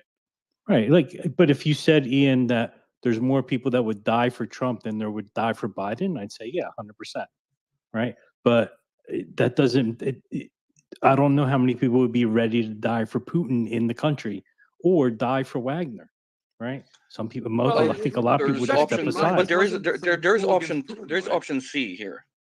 There's option C here. You'll notice that the civilians in Rostov-on-Don looked very unbothered by what was going on, and there was footage of club goers in Moscow dancing in the street at like 4:30 in the morning when all this was going on. Yeah, that they're not bothered by it suggests to me that nobody that they didn't. And Vaughn, more importantly, they were clapping when they left. They were saying Wagner, Wagner, Wagner, and clapping. But there were a lot of people protesting them just being there. I mean, there's a lot of footage of like very like perhaps 100 or 200 people confronting the Wagner troops and saying shame on you. And you know, they were giving them food that was because, on the like, Russian they do consider soldiers them to as be well. heroes, right? I mean, they have been, you know, sacrificing a lot, but at the same time, shame on you for what you're doing, right? I mean, we support you, we love you guys, but what the fuck are you guys doing, right? I mean, that this was the general perception of the people on the ground here. The thing, and what I'm saying, before you jump in, I just want Vaughn to finish. Is what I'm saying about the club goers and the people and also in particular is they weren't behaving like there's an actual coup happening, and that struck me as off from the beginning. I don't think they believed that this was Wagner marching on Moscow like it's 1917 or any of that hyperbole that we heard so much of yesterday. Obviously, Russia isn't a hive mind. Obviously, it's not 100% behind Putin, 100% percent behind Wagner, and there's a difference between yes, we like Wagner, or yes, and yes, we will support them in a coup. Second, about willing to die for one or the other.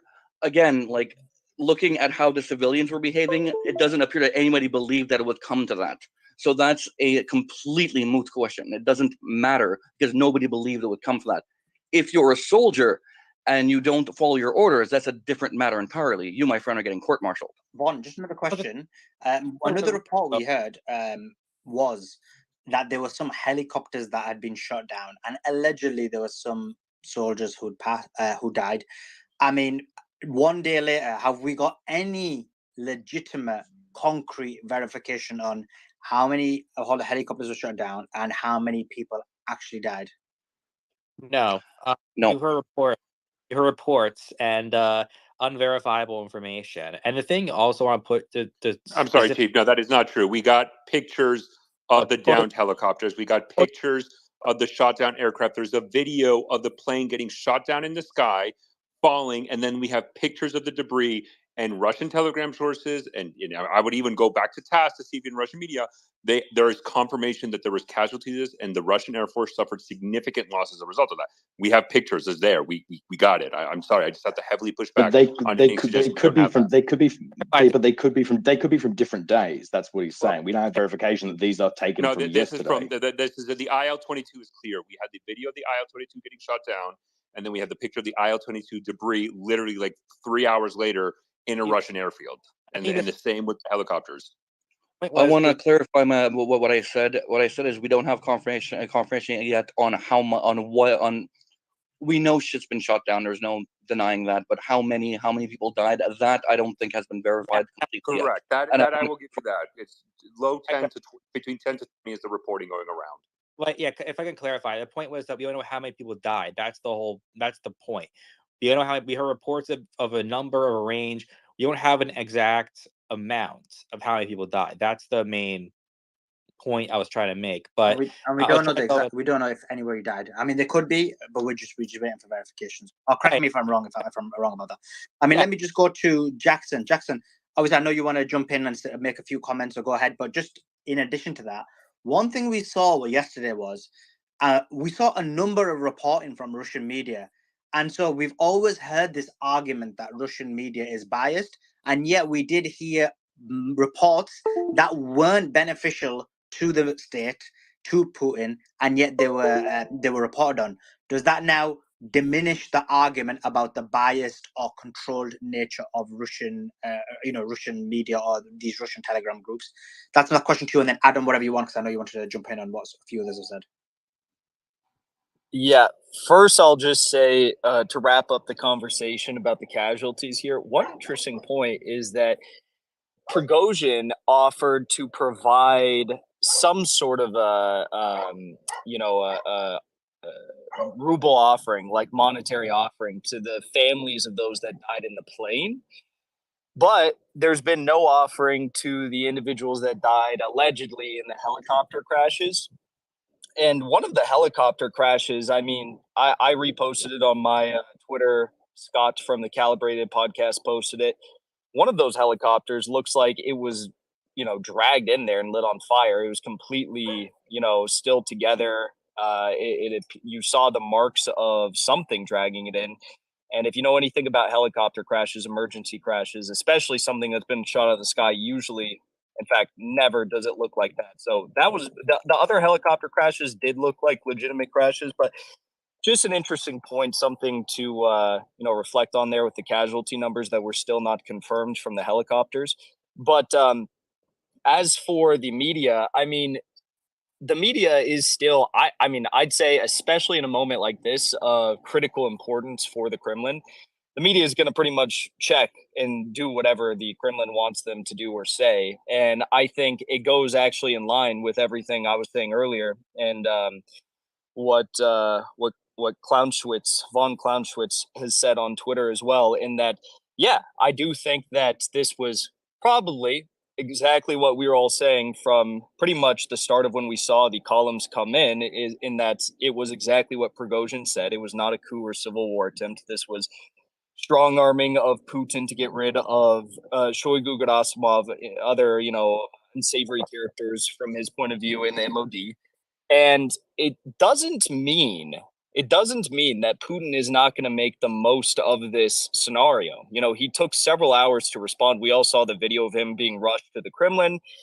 And Jackson, it took you him... were sitting there saying all day yesterday when we were on the space that Putin and Prigozhin had a meeting 3 days ago and they're best friends, and this is all a fake flag operation. Now you're back talking about it. Let me just respond to that, because I actually said that when there was no video confirmation or photo confirmation of a column even existing for like 3 hours into the story. As soon as we saw the columns, I said, well, I think that this is exactly what Prigozhin likely said it was. Everyone in this very space was saying, this is a coup, this is a civil war, FSB is defecting to Wagner. And there were sections of the FSB defecting and sections of the army defecting. There weren't. There were. That's why they were. That's ludicrous. That's a proven fact. That's why they had videos posted from bars, soldiers surrendering. Absolutely, Jackson. Wagner, that we had the videos. That's why a lot of people were pissed off. That Even the bar, FSB, 100%. Okay, well, I've been following this every moment of the day, and so first of all, show me photos or videos. Tag it in the top of the tweet here that there's FSB defecting to Wagner, because I've seen none of that. Video, FSB, I'm not going to complain because I don't have. Okay, well, that's what I just said. That's what I just said. I said that there was ludicrous claims that FSB was defecting to Wagner, and that is still ludicrous. Yes, there was Russian soldiers, average infantrymen that were laying down their arms, or I haven't seen any evidence of FSB. I've only seen evidence of there's none. The National Guard. There's none. They're making that up. Claim, they're making like, that I think, up. some Ukrainian accounts are tweeting that out, just like they were tweeting that Wagner had seized control of their nuclear weapons arsenal stockpile, blah blah blah, and yes, none of that's true. So they're just still coping and seething over all this nonsense, and it's like at some point we just have to recognize that this is probably. I mean, we'll still wait and see what happens over the next 2-3 weeks, but at some point we have to come back to reality, recognize it's not what some of us wanted to see happening. It's just what was actually happening, and what was actually happening was likely what I was saying. As soon as we saw the columns move in and the claims of things being shot out of the sky. Which was, as soon as we saw that, I came out and said, okay, well, this is clearly a real thing now. And we saw the tanks, T-72s out in front of Rostov-on-Don military headquarters. And at that point, I was saying, and I guess it was backtracking from my initial statements when I was asking the question, where's the video, where are the photos? But I've not backtracked since we got that. And I said, I think this is exactly what Prigozhin said from the very start. It's a march for justice. It's not a coup, not a civil war.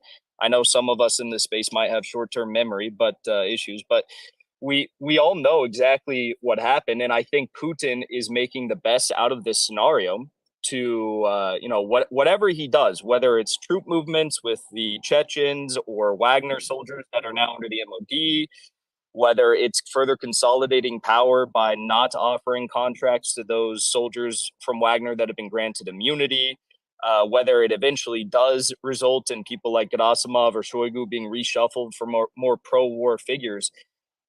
I still stand by my claim. I think it's pretty accurate. It's what Prigozhin said it was, and Putin's making the most out of this scenario. And I think it's less likely, probably 1 to 5% chance that this was a psyop. I don't think it was a psyop, really. We got to have more information to even have that conversation. But I think that the media, to answer your question, Suleiman, the media is going to do still what Putin wanted them to do. And I think based on his speech, they kind of went along with everything he said. Yeah, and also real quick, when we say some people want it, like a lot of the Western / Ukraine propagandists, they really want there to be a whole bloody civil war. They want there to be Russian blood. They really were gnawing at the teeth to get some sort of internal conflict with Russia and have more people die. Of course they would, because it would benefit them. I mean, that's just obvious. They would want there to be a civil war inside of Russia. Point being is that they they overreacted to information, and they're looking at something and sensationalizing things when in reality, I thought of it as always being an armed rebellion, much less because there was no indication that it was going to be a whole coup with Putin. The interesting part is you guys keep trying to say armed rebellion, coup. I mean, the bottom line is Prigozhin and troops marched down and were 200 kilometers away from Moscow. And the reason why it failed was because Prigozhin had promises from certain people in that he thought were going to support him, that when after Putin came out and spoke, and after they had their backdoor channels, he realized that he didn't have the support that he had to continue going, and he had to take his ass and get out of there while he could. So let me ask you.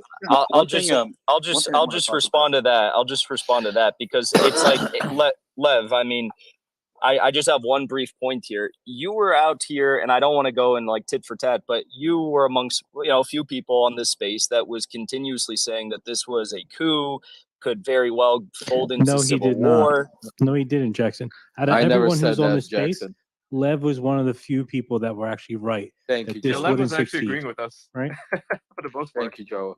That he wouldn't succeed.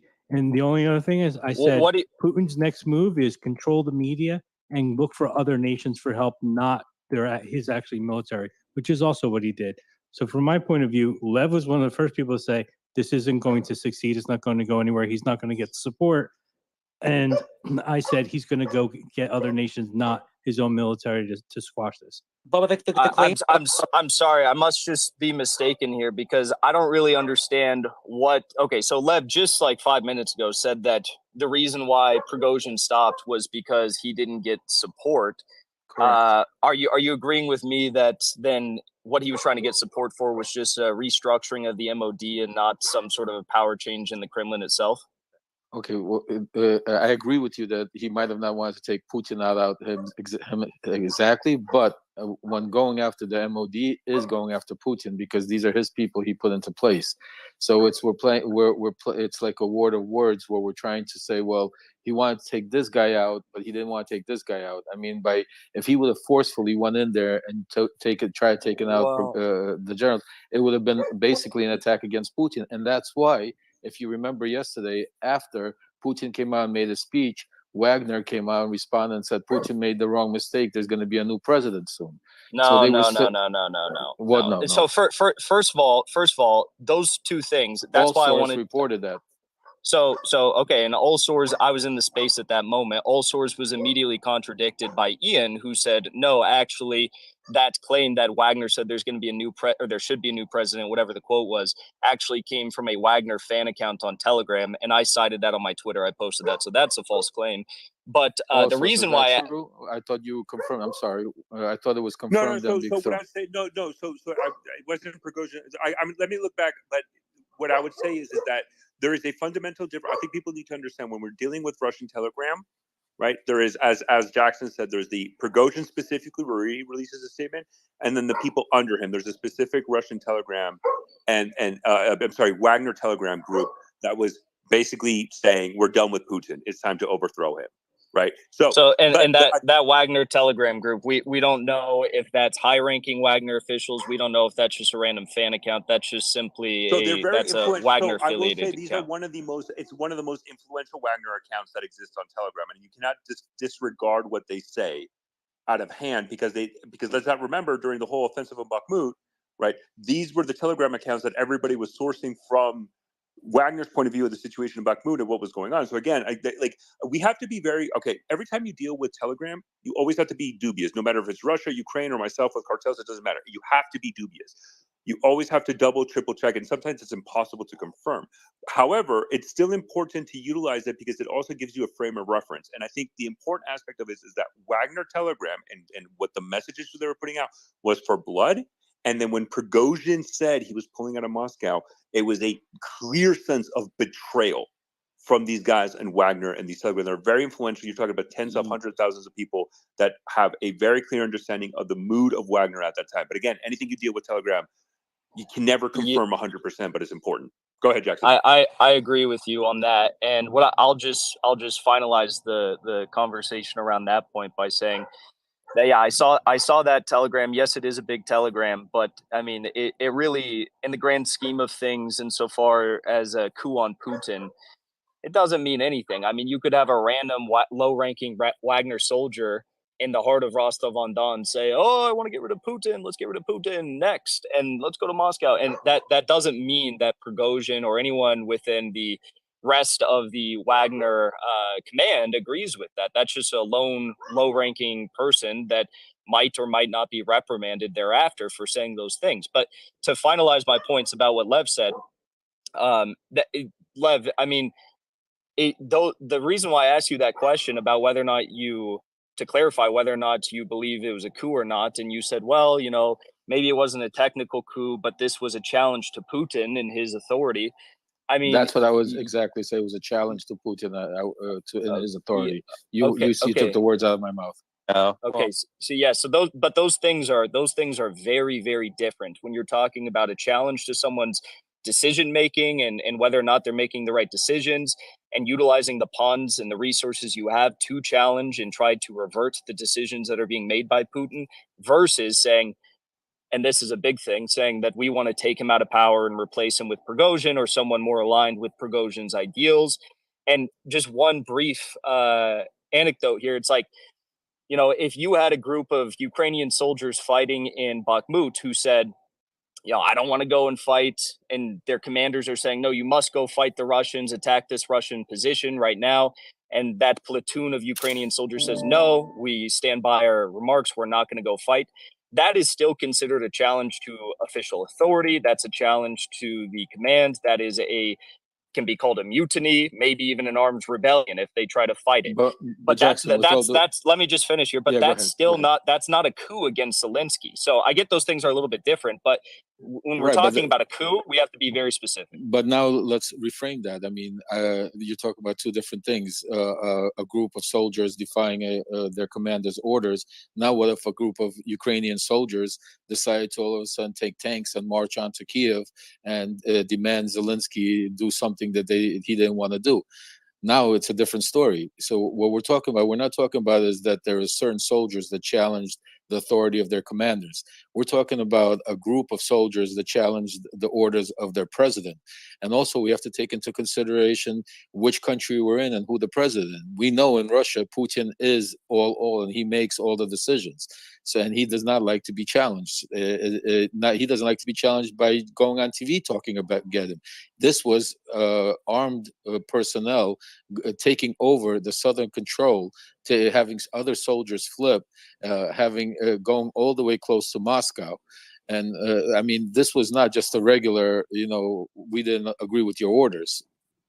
I hear you on that, and it is a very different thing. That's why I said Jackson, these are very different things. But I'll just say that, like, at the end of the day, if I mean, who knows? But I think if anyone, especially Putin himself, thought that this was like some sort of a legitimate coup, I think when those convoys, which it was like at most maybe 2 brigades at the spearhead of it, like that's not a ton, it's a good chunk, but not a ton of people. I think when that was happening, if he really felt like his central power was under threat rather than a disagreement about the MOD structure and the powers that be within it, I think that Putin would have probably sent aircraft down there, sacrificed those men, and done what needed to be done if he actually thought this was a challenge to his reign as the leader of Russia. Jackson, what's your perspective on the comment that was made earlier that this has CIA involvement in it? Well, I mean, we just have no evidence of that, and there's nothing that really leads me to believe that's the case. I mean, Prigozhin was, as we all know, one of the most considered to be one of the most patriotic men in the country. Everyone really loved him and believes that he's a hero for what he did in Bakhmut and what he's done in Syria and Africa. And I don't think, I mean, we have no evidence, so who knows? And that's not even really on my radar. I think it's more likely it was a psyop than a CIA, foreign intelligence backed operation. But I think that like when we look at that, we need to understand that he has principles too. And though he might be a little bit crazy and a little bit like of a loose cannon, I Not don't a think that's traitor. what this was. Yeah, not in that Yeah, I Just to, think CIA, just The CIA CIA would thing want to. comes Can from I add a cat. little something Wait, here? hold on. Sorry, guys. I just had to mute everybody because everybody jumped at the same time. So, Can I just say that the Mickey, CIA thing, like, what's the source of CIA? It's fucking Cat Turd. Cat Turd's the one who put that thing out, went viral. Now everybody's memeing on it. It's funny. it's all bullshit. It's The bullshit. CIA Yeah, is not involved. this Yeah, idea Total that complete Russia bullshit. has no I mean, agency. I think and it's the other the thing I just wanted CIA. the other thing I want to just make clear for all of us to understand that Prigozhin is not a hero in Russia. He is not very well liked. Wagner Group is liked in Russia because of what they do. Prigozhin is considered an oligarch. He considered as somebody that is a business person that has intentions for himself, and he's not very well liked as far as him and as an individual goes. And also, let's remember this, and part of the negotiating and why Prigozhin decided to stop when he did stop and to try to save his ass is because his daughter lives there, his family lives in Russia, he has businesses in Russia, and it's very clear to him that he was going to lose everything if he's so there's other things in play than just Prigozhin, so he's out for himself and not for the people of Russia. Okay, so I do want to balance this, Jackson. If okay. I may, I do want to get in just for a second, Dr. Snickerton, because I know you've been waiting here for a long time and you haven't had a chance to speak. I do want to ask you a question though before you give me your opinion of what you believe happened. But one of the specific aspects that happened when this was breaking, during, I think it was either before or immediately after Putin's speech, is Medvedev, the former Russian president and prime minister, went on and it was reported on state media, I believe it was RA, basically called this, a coup. Like it has the inclination of a coup. I would have to find the exact quote, but he did say the word coup, and what Prigozhin was doing is that. And so, utilizing that, do you think that is a fair assessment? And the second I have for you is there a concern within the Russian government, or more importantly, the Russian defense, that Wagner now is much more influential, maybe even supported than the actual Russian armed forces? Okay, so the first part of the question, whether it's a coup or not, I don't think it's a traditional coup because they did not directly oppose Putin for the most part, but it's a challenge to his authority because Putin's supposed to be the one who makes appointments within the MOD, and they wanted the changes in the MOD, and they're going to march on Moscow to make those changes heard. I mean, it is a show of force. The other thing that should be mentioned is that, like, the whole time, like, they more or less showed that they were more capable and more armed than the regular Russian army inside Russia. And this is an intimidation tactic. It's meant to show the central government is powerless to some degree.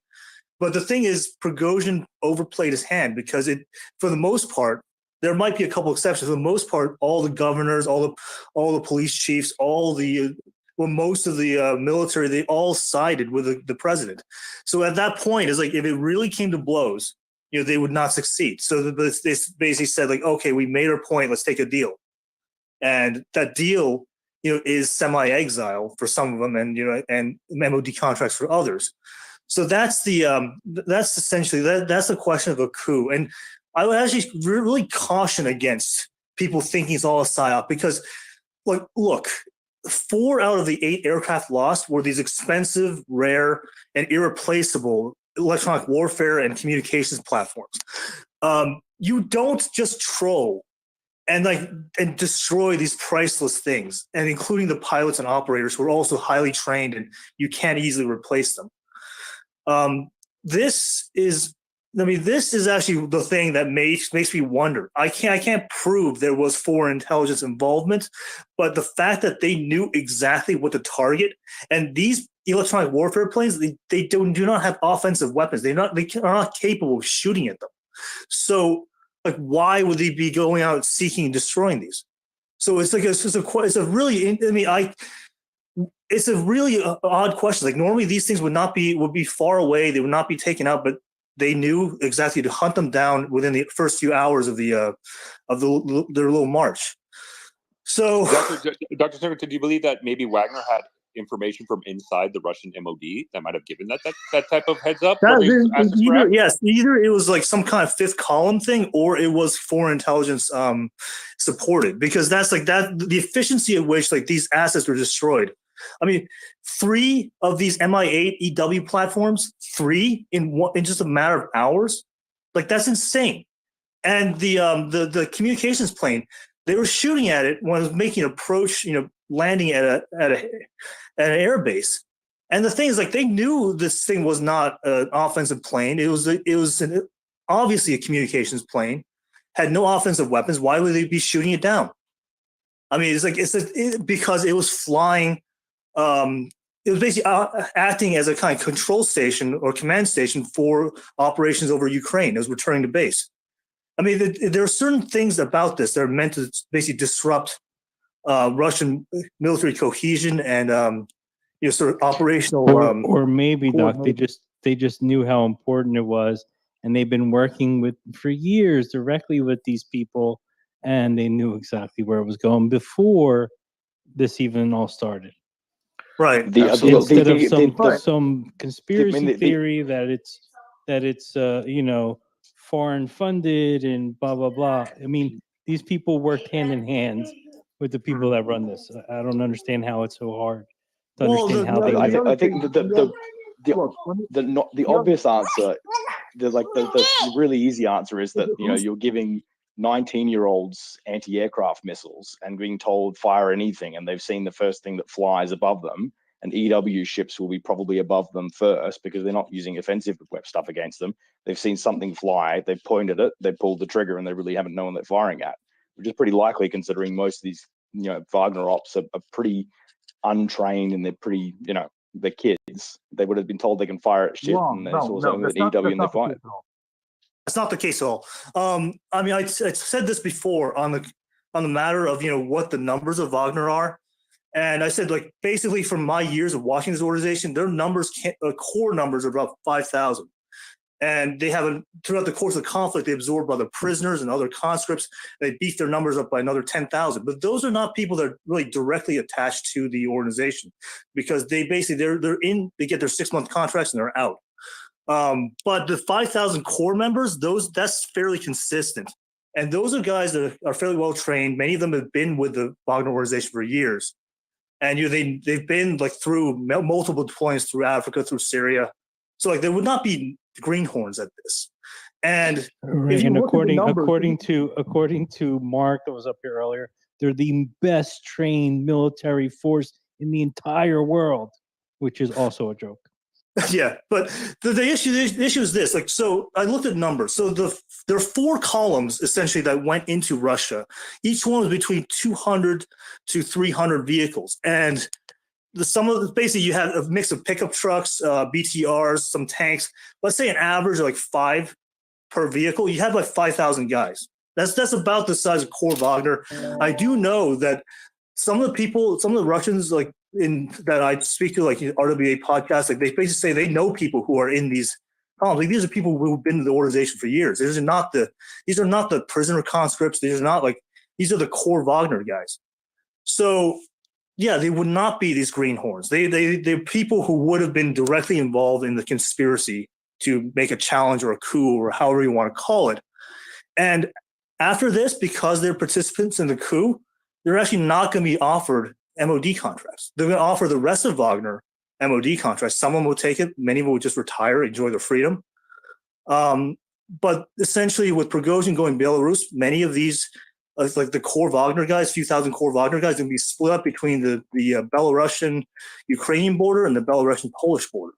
And this whole deal essentially is a way to sort of diffuse Prigozhin's influence. I mean, basically the idea that Prigozhin now, because he's been the center of attention, he's such a rock star, well, they're going to send him to Belarus with just his core guys without all the extra like conscripts or whatever, and who would be absorbed by the MOD. So there is a way of basically keeping him in exile, but like reducing his power. And one thing to watch is that when he went into Russia, he brought in a lot of heavy vehicles. You saw T-72s, T-80s, T-90s, Pantsers, Strela vehicles. Like these are serious weapons. The question is, will they be allowed to keep a lot of this stuff as they're in Belarus, or will they be reverted back to an infantry organization? I mean, this is something that also was the difference in Syria. Like 1 year there'd be heavy, another year would be light. It depends on the kind of support they give them. So there is a way that I think the MOD is trying to reduce their power by perhaps sending them away, taking away some of their toys, and maybe, and this is something that might be cope on some of my Russian acquaintances, but they think that there might be a poisoned cup of tea waiting for Prigozhin at some point. Absolutely. Let's understand Prigozhin being exiled. It's not like he's exiled to the United States. He's exiled to Belarus, which is basically Putin's backyard. Lukashenko is Putin's puppet. And he dismantled Wagner. Prigozhin is going to be there for a little bit. And eventually you will see that something does happen to Prigozhin. There's no way Putin lets him off the hook. Let me ask you a question on that. Sorry, also, do you want to jump in? Let me ask you a question, then you can jump in. So, Lev, I mean, we've seen coups before. We've seen rebellions before. I mean, Syria is a good example, the Arab Springs. I mean, this looked nothing like it. Like, no, people weren't people weren't killing each other. There was no, basically, there wasn't like a back and forth. Like, we were told that it was going to happen. It was going to happen. It never did. The final thought was it may happen in Moscow City. So, I mean, Suleiman, I said from the beginning that the Russian people are not going to shoot each other, that this is not going to go into bloodshed between themselves, because all of these soldiers have families inside it and they're all one side. Prigozhin did this because he had assurances from people in the top that they would take a side, that they eventually basically left them out to dry. They didn't take a side. They supported Putin, and he was one man standing alone on the island. And that's why he basically took whatever deal was basically left for him to leave. And you're right. This is not a typical coup. Yeah, so I have another question, because you've alluded to 2 points. So the first one is, you believe that there's a high possibility that there were people within the Russian government who gave him assurances that they would basically back him. Do we know who that is? And so, because that didn't happen, hence why the coup ended. Or it could be, or in addition to that, is it the case that you mentioned his family members being in Russia, and there was a report earlier on which all sources read, I forgot what it was, from mainstream media, which said that the family members had been threatened. I mean, could it be that? And if it was that, like, surely Prigozhin would know that would happen. And again, does that go back to those people from the government saying that they'd protect them? Like, what was going on there in your thoughts in terms of the dynamic? I know we're speculating, we don't know exactly, but it just to understand, like, what could have possibly happened.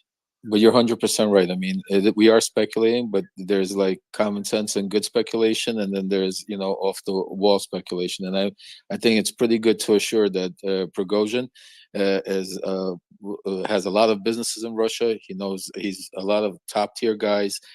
He's been involved in a lot of the politics in Russia, and he knows that he wouldn't have been able to make this move unless he had assurances. He's not crazy and off the wall where just he decided that he's going to grab some tanks and go shoot up the place. That's why we didn't see any shooting and going on, because the places where he went, he had the support.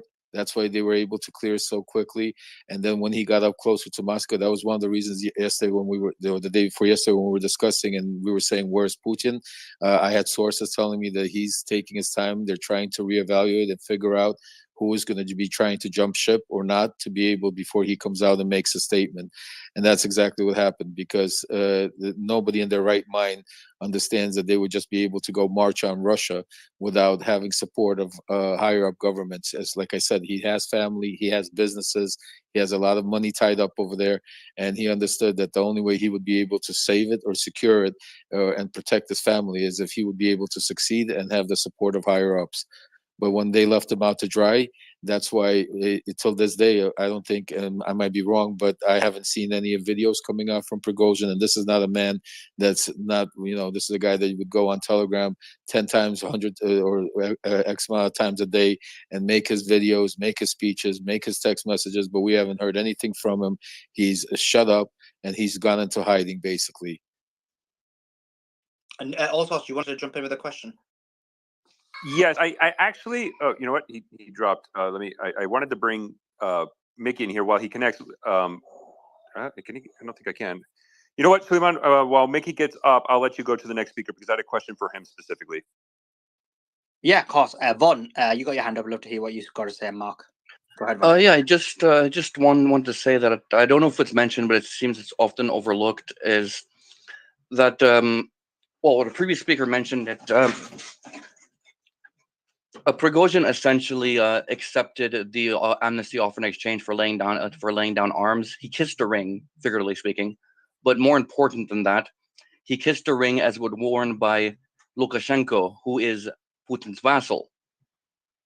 Putin didn't negotiate with him. He didn't concede. He conceded to the vassal, and symbolically that reinforces the hierarchy, because it suggests that Putin and Prigozhin are not equals. You do not deal with Putin; you deal with the underling. And it's just something I want to point out, and something that should be kept in mind. No, and Bon, so and that actually ties in. Actually, Lev, if I may, that actually ties in exactly, because I know, Mickey, when you were in this space, when we kind of started and we're having a conversation before we really started the space, you were reading quotes from the Russian state media, like this is Russian media, like influential hosts. And I would like you now, based on exactly what Vaughn said, what is Russia state media saying right now? If you can just repeat those quotes now that we have a large listeners to see and gauge the Russian populace's perspective, or at least their media influencers. Yeah, absolutely. I can share some Russian state media sources, and then there's like private Telegram sources. I guess there's influential people in Russia who have their own Telegrams, and then of course there's Russian state media. So it's interesting, right? I think what you're seeing now is before you were seeing basically no one saying anything because they weren't really sure where Putin was going to go or what he's going to do, and no one wanted to contradict him. But you're starting to see, members of the Duma come on Russian state television calling for the assassination of Evgeny Prigozhin. And the thing, what's interesting as well, from someone who grew up in Russia, Eastern Europe as well, is seeing people, former members of the Duma, members of the Soviet Union, basically saying that Putin had been humiliated by Prigozhin, and saying that Putin had to bend the knee to Prigozhin. This is something that's extremely shocking for me. It's not something you're used to hearing, and these are sort of an emerging opinions. I would say the Russian state media is basically calling Prigozhin a criminal. What's also interesting is I think it was Chief, Ian, David, and I think Jackson were saying that Prigozhin, the Wagner Group is very popular, and Prigozhin is sort of seen as a hero in Russia. But let's take a step back on why this march to kill Shoigu started. Right, Prigozhin was marching to Moscow ostensibly to remove Shoigu or kill him. He threatened to kill him, and the reason for that is over the last weeks and months, Prigozhin is trying to establish himself as the voice of the common soldier in Ukraine, and Russian soldier in Ukraine. He said, and I quote, that there had been catastrophic losses on the Russian side, and that the war in Ukraine had been a catastrophe, and that is because of Shoigu. And he had basically said that that I'm your voice, and I'm going to take revenge on behalf of you. And he also, you have to remember as well what Wagner Group was. Wagner Group was in Central Africa, making hundreds of millions, if not billions of dollars for a small group of people in Moscow. Then, because of how the war was waged, Wagner Group had to move into Ukraine, away from its money-making business, into a what he has been claiming as a decimating military campaign in Bakhmut. If you were these oligarchs where you have this golden goose helping you make money in Africa, you're probably less than pleased that it had to be taken away, and it had suffered extreme losses. These are expensive things to replace. And so I think that would, this is speculation, but maybe that would add credence to the fact that there may be support for him to go back to Africa and out of this war. So I think it's certainly the case that it's very novel, all sorts, I would say, to have die-in-the-wool Russian nationalists criticizing Vladimir Putin in public, saying that he had bent the knee, saying that he'd been humiliated. This is not. So I think that this puts credence that there's a perception, at least from some parts of Russia. I think Baum was saying that Russia is mixed, of course, as they have people with different opinions, but that there is at least some parts of Russian society now publicly criticizing Vladimir Putin for his handling of the conflict, and starting to question whether or not he's really in charge of Russia. This is incredibly historic for Putin's leadership, right? None of us would say that Putin in his prime, in his pomp, that anyone would dare challenge, sending up a column of tanks to Moscow. Putin in his pomp meets Prigozhin right outside Rostov with a bunch of tanks and soldiers, kills him, comes back as a hero, and is done.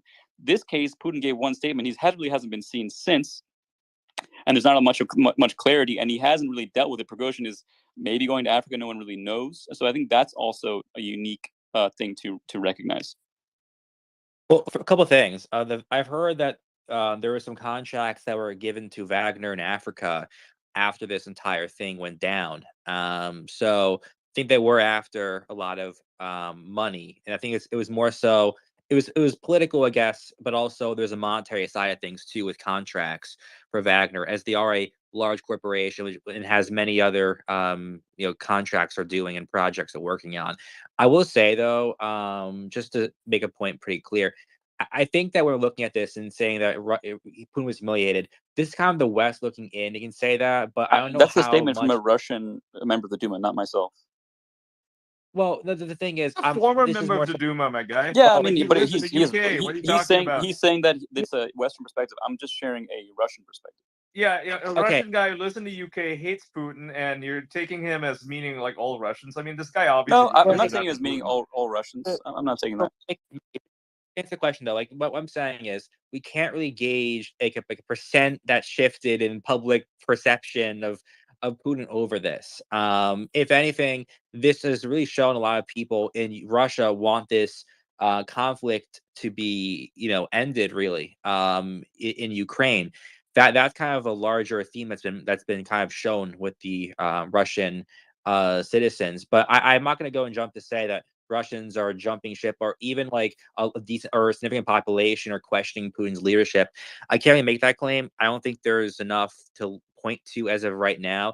But we're looking into this from an outside perspective. Is this looking like Putin, backtracked or whatever? You can decide that yourself. But my take right now is that Putin's a pragmatic leader, and this is a resolution that would reduce the amount of bloodshed had there been an entire fight. At the end of the day, Russia wants Ukraine. That's what they want right now, and they don't want to have a risk of having some other thing take their time up. And if Wagner is an asset that can be used in Ukraine, they want to go and remove that asset. He's a calculating person, and while he might not like Wagner, CEO, of what he did, at the end of the day, he's a calculating leader, and he has to go and make moves that benefit Russia's interest and his idea and what he believes is a path forward for Russia. Do you think in his prime that he would have reacted differently, Chief? Do you think if Putin was in his prime, he would have had a different?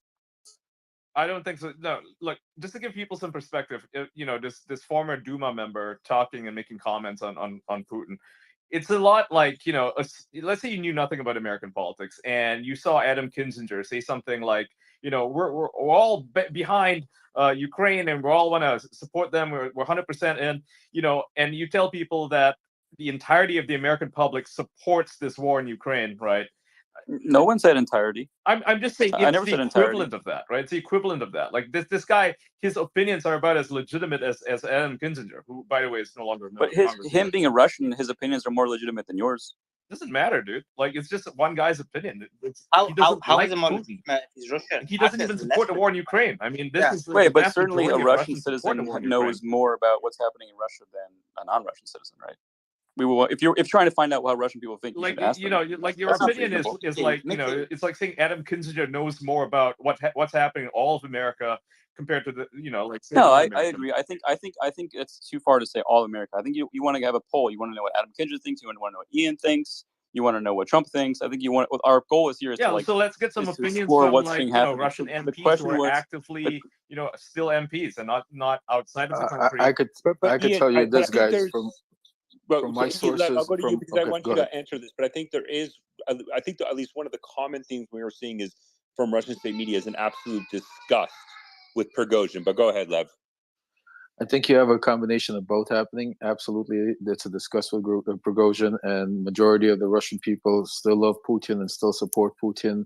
And at the end of the day, by him resolving this with no bloodshed, even though it was a slap to his face, but it was a slap to his face by Prigozhin, and he handled it. And I think we're going to see also purges going on in certain places in the government and in the army. In the days and weeks to come, and we will understand more. But at the end of the day, Putin is not as weak as the West is trying to. I definitely agree. Is the West is trying to say and make him look. He's still, loved by the people, and the people in Russia still want this war in Ukraine. And I think it was just, an incident that was provoked by an individual that had his own personal needs. tried to get away with it. Didn't happen, and I think it'll blow over very soon, very quickly. Let me go to Mark. Mark, jump in. I know you got something to say. Yeah, I was just going to comment on the news Mario posted in the Nest. So on the comparison with Chernobyl, I just mentioned that Chernobyl was always habitable around. You had to take more precautions in the past, less at the moment. Chernobyl nuclear plant kept operating as a working nuclear plant for 14 years. In fact, quite astonishingly, even the Reactor 3, which shared multiple buildings and structures and equipment with Reactor 4 that famously blew up, kept operating until year 2000, making electricity for northern Ukraine and the Eastern European grid. So I think that we put a lot of emotional energy into nuclear accidents that was a result of ideological issues and Cold War nuclear bomb fears, that when nuclear accidents did happen, they got given a mythological scale, not actually factually based on how bad they are. So the explosion from Chernobyl was quite dramatic and quite impactful. Several workers died either immediately or right after from the impact of the explosion itself. Like they didn't even have time to die from the radiation because the explosion killed them. Then a number of first responders died in the days, weeks, and months afterwards, with the last of those batch of victims coming a few years after. And then finally, there was a cohort of mostly young people who were exposed to high levels of iodine that was freshly generated in the core that blew up. And several of those deaths were recorded in the years afterwards. In total, the what you might call the strictly scientific measurement of the death toll of Chernobyl is around 50.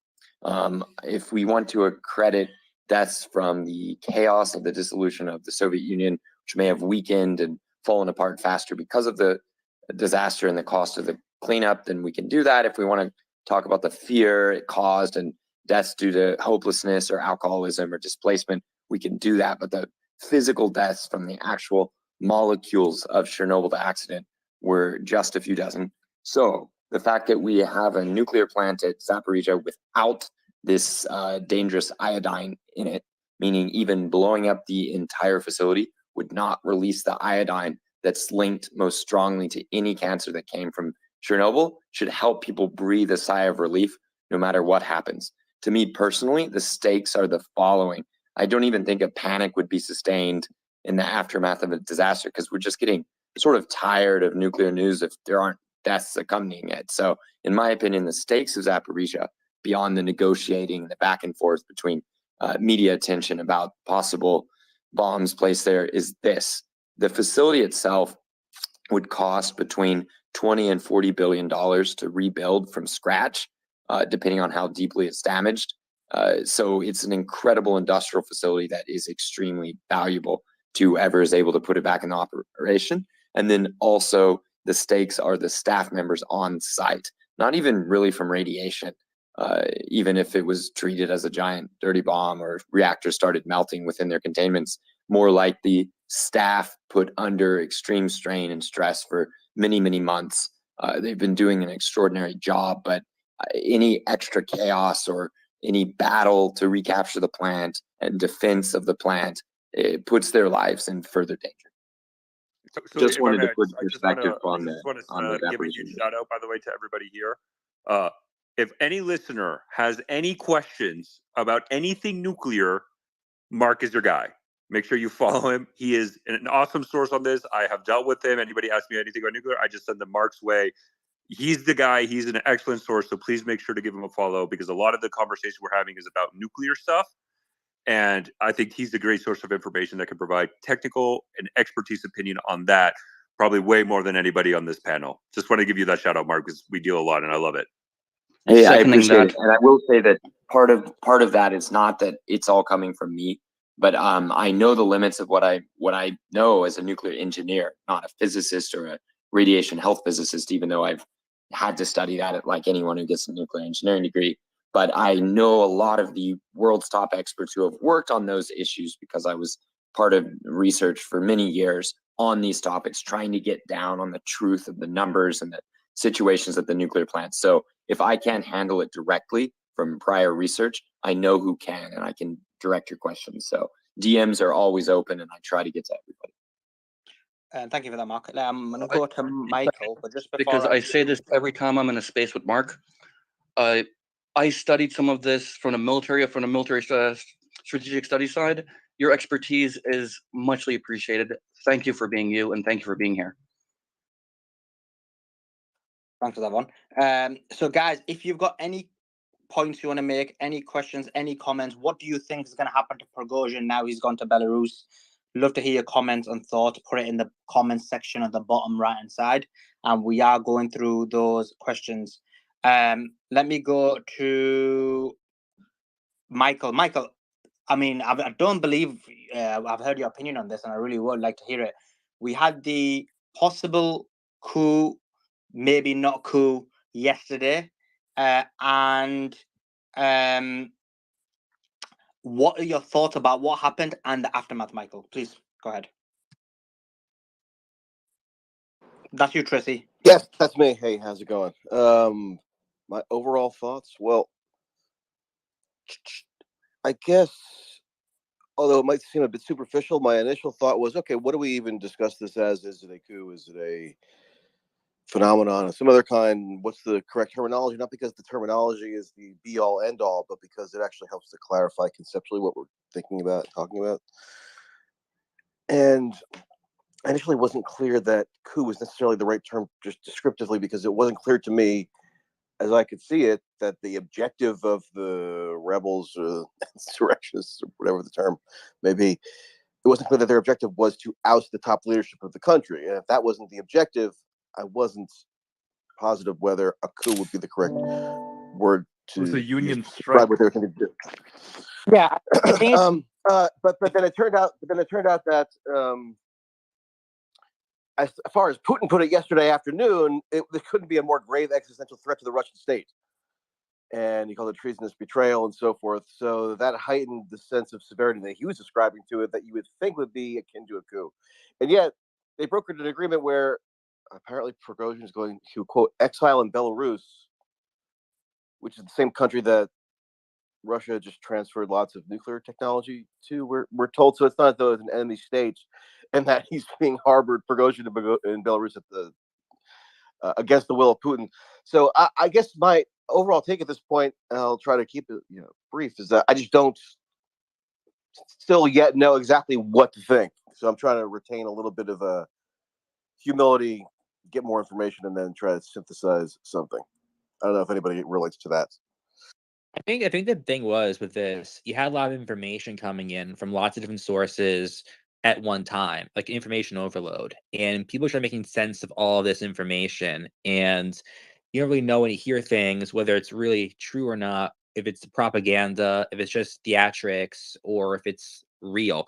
But in terms of this entire this whole situation, it went from at least in Western media talking about this, it went from this whole civil war talk to being pretty much resolved in terms of what I'm looking at it in 24-ish hours or so. I believe that Putin still has a lot of looking to do internally for people who can trust and who kind of was a bit iffy with siding with Putin over the Wagner CEO. But I think one of the biggest points to make, again, it's like I don't really think of it as a coup. It's more of a monetary goal for the Wagner CEO to get more contracts and to have a bit more wiggle room out of Ukraine to do more things in Africa, and also to get after the two MOD officials that he's had problems with for months on end. Basically, I don't know if it's, again, I don't think people have the intention or they believe that it was directed specifically at Putin. It was more so those two people that he had a problem with, and at the end of the day, I think this solution would avoid a lot of bloodshed from Russians. And Putin is a leader. Again, he's a calculating leader. He's a leader of his own people. And this seemed like a good way to, I guess, this basically is a resolution that allows him not to have any more unnecessary bloodshed of his own people. So he can now focus a bit more on the Ukraine front and other issues that are impacting its own citizens. Chief, can I ask you a question on your comment there about about Putin. Like there's reports in the media, at least, that Putin knew a couple of days ahead of time that something was going to go down. Why do you think he didn't prepare more, so he wouldn't have lost these helicopters, or maybe met Prigozhin in Rostov, or done like? Why do you think it looked like he was caught surprise? And why do you think he didn't do more And to look that's better, look stronger, avoid bloodshed, like not lose all these planes and not have this uncertainty? Like, why do you think he didn't do that? Well, the thing is, that's a question, like, because Western reports are showing from independent other places. CNN was talking about this too. Apparently, Western intelligence knew about this, as well for at least a couple of days in preparation, if not more. And they believe that Russian intelligence knew about this too.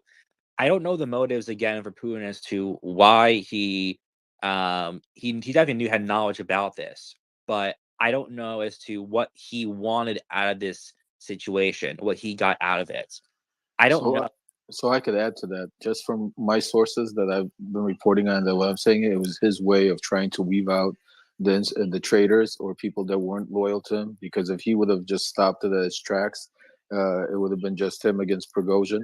I think he allowed him to continue. I don't know if he wanted him to continue that far or at what pace, but he let the time go by, and they were basically scrambling inside to figure out who was it that was making promises to Prigozhin and who was possible jumping ship. And that's why I think in the next days and weeks to come, we're going to see a lot of changes and purges going on from the military to even the government officials.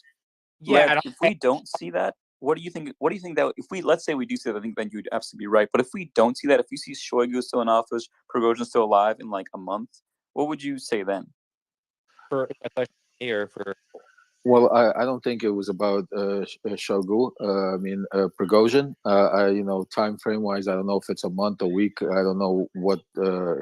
This is a very strategical point in how he's going to reflect on it. So, I mean, I would be surprised. I mean, I would be in shock to see that. I would be dumbfounded, tell you honestly, because from all my sources and from what I know and from just being in that world. I was born there in the Soviet Union. I mean, I've been working there since 1989. I have lots of close sources. I would just be dumbfounded to see if that wasn't the case. I think also, right, my inclination also was that at the end of the day, when I said Putin will be looking more internally before, he was looking more so for his advisors and people within Russia who were more lukewarm to the Wagner CEO and who wasn't, and kind of restructure as well.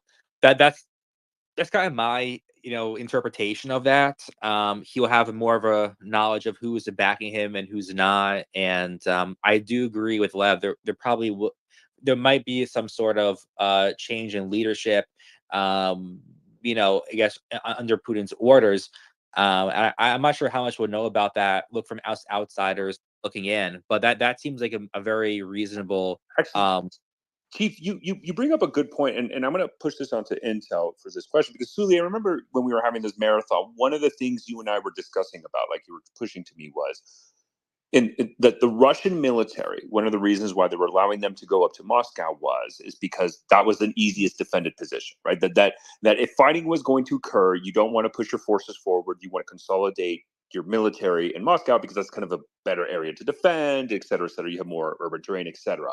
And then and I think there was kind of a broad agreement with that. And one of the things was also kind of the counterpoint that was that is that, it's just that the what Wagner demonstrated is that the Russian military inside Russia, as Dr. Snickerton, so after Intel, please, Doctor, answer this as well, is that there's just not that many Russian soldiers inside of Russia right now, right? That they're so committed in Ukraine that they had to consolidate defense into Moscow. But Intel, I don't know, it just came to my mind. What if, and this is something, and it's pure speculation, this is a question, and I love this debate between you and maybe Dr. Snickerton, is because everything could be true. Consolidate defense of Moscow because it's the easiest to defend. You don't stretch your forces. Those forces are limited, so you're forced to defend on Moscow, which is not good. But also, three, what if the decision was also made that if Prigozhin is so committed to this cause, right, and he's not willing to negotiate, he's going to have to fight in Moscow, the capital of Russia, and he's going to have to kill Russians, right? And to show kind of this barbaric nature, which is actually why Prigozhin pulled out. He said, I don't want to spill any more blood, right? So do you believe into that maybe there was also this psychological impact, this kind of this utilization of soft power to say to Prigozhin, if you want to achieve what you want, fight us in Moscow and kill Russians and fight in the capital, so that way the Russians see you as the traitor, like almost like the psychological aspect of undermining Prigozhin. What do you think, Intel? And then Doctor, please go after him. I think it could be, there an element of psychological in terms of the imagery of if they fully committed and went into the city, like that wouldn't look too good from a Wagner thing. But also we have to again look at what was the stated goal of this. Like if they had kept going, right? The stated goal was to remove Shoigu and Gerasimov and put somebody else in charge. And they kept saying repeatedly that if you don't step aside, if you're in our way, we will eliminate you. In terms of the defense of the city too, I think like why didn't we see more activity to try and stop Wagner further south? But we didn't really see much of a response. Like we were talking about the units, like I think Mario was talking about like from what was the Ukraine battle map, like going through like, hey, here's where the headquarters of various units are. We didn't see any of them do like sally forth and try and stop Wagner because they're already deployed. The only real resistance that we saw was dump trucks full of sand at a couple points, and then we saw one of the bridges to the Oska River or Aka River is like a drawbridge system. They pretty much raised the bridge. Well, it's like a side bridge, so they just pretty much moved it so that the river would be inaccessible. Otherwise, we didn't really see any personnel in terms of military troops. We saw police officers and Rosguardia, and the Rosguardia didn't really have much equipment. We saw like a couple BTRs. Otherwise, it was just armored pickup vehicles. So if they had been actually committed, they would not have faced too much resistance. But I think part of it could be psychological. But again, Wagner said, as long as you don't stand in our way, we won't hurt you. So I don't really, in terms of like the bloodshed thing, I don't really buy it. They also shot down 7 aircraft, killing at least a dozen pilots and aircrew. And then we don't really know if there was casualties near Rostov. There was like early on, there was the reports of the battle at the checkpoint. Question on that, and then you can carry on, of course. In terms of what you said, yeah, I mean, it's possibly up to 7 again. That needs to be verified, and the numbers do as well. But let's go with that. Let's say it happened. The question is this: even then, that is nothing compared to a normal rebellion, a normal coup, where there's a huge amount of bloodshed, there's anarchy, there's chaos. I mean, why do we have such a distinct situation where while I know that you talk about the helicopters, but other than that, when they were traveling through, there was minimal interaction. And Lev's argument was, which I think makes a lot of sense, that they're in a war with Ukraine and they don't want to shed internal blood. Right? What's your thoughts on that? Well, they value life. I think that's it, right? They value life. This is not an African country where people's lives cost less than $70. You can hire someone to go murder someone else for $70 in any African country. In some Southeast Asian countries like Philippines, they don't value life there, right? That's why when you see some sort of coup-like action taking place, a terrorist attack or something, it's hundreds dead, right? Sometimes thousands in Africa. But this is Russia. It's a civilized country. That's why you don't see that. But Ian, isn't the point? Wasn't Prigozhin's point that that Russian soldiers' lives weren't valued by the Russian MOD, and that was the whole purpose? That was all, and which is why it would defeat the purpose of his actions there if he started firing on civilians, right? But his whole thing was like, I don't think these elites care about you, and you're getting killed, and no one's caring. I will care about you. Turns out they did care. Both sides care about life. Right, go ahead, Doctor. You had a point. I want you to expand on that point. That's a good point. Go ahead, full of shit, because if he really cared about people's lives, he wouldn't have hunted down like irreplaceable pilots and assets. Like those again. That you can't chalk this up to just an accident, fidgety gunners or whatever. He hunted those fucking EW assets and the communications plane. So again, like Prigozhin lies so much about his intentions, and again, like Prigozhin himself, he's not popular with the No, he's public. definitely Wagner not might be popular. popular I because don't they think have. anyone really likes him. People like Wagner, they don't I like mean, him. he is a brute. He's a guy who went to jail for choking women out and fucking like robbing them on the street. So like, let's just be real. Like, what kind of person he is? He is like a gangster. So again, he doesn't. People I've spoken to in Russia, like they may like Wagner, but they don't like the guy at the top. He just So seems too much of a brute. what is that, Doctor? But what is that, Doctor? To that point, if they don't like Wagner, I mean, they don't like Prigozhin, but they like Wagner. Then why did Russia create Wagner, and why have they utilized Wagner so much? Like they created a monster. The reason why they back. did this is because Prigozhin kind of argued to the MOD, is like, hey, I can help you fight this war on the cheap. Like we can avoid doing a mass mobilization. We're just going to take Wagner, my 4,000 or 5,000 guys. We're going to beef them up with prisoners, and then we're going to use them in like these mass urban battles. And that's the model that he presented to the MOD. Like, hey, like we don't need to do this mass mobilization that's going to like affect the stability, the social stability and normalcy of the nation. Also, you got to remember that Wagner was made before the war in Ukraine. I mean, Wagner went into countries where normal personnel wouldn't go into. So you needed a brute and a killer to go into these places, because if you take a look at Wagner's history, I mean, these are people that go in there and, I mean, abuse people, steal stuff, and do whatever it needs to be done. They don't play by the rules. That's what. Well, here's the problem. Right now, they're doing this to Russian troops. Like the things that there are stories out there, just like the people just being abused by Wagner. Like basically, they're going like this is why tank, Prigozhin. Right? You Like really take I everything. recall they stole a couple of T-90s after beating up a tank commander, right? That Yeah, happened just days ago. and then they also raped a guy until he committed suicide. So like this kind of shit, like all these stories are percolating out from neighboring units. A lot of people who've actually been on the front with Wagner do not like Wagner. So this kind of shit is coming out, and by sending the core Wagner to Belarus, like basically you're just basically exiling them and getting them away from like regular Russian troops. I mean, there's a very simple reason why this solution was formed. Just like you just got to get them away from the MOD troops.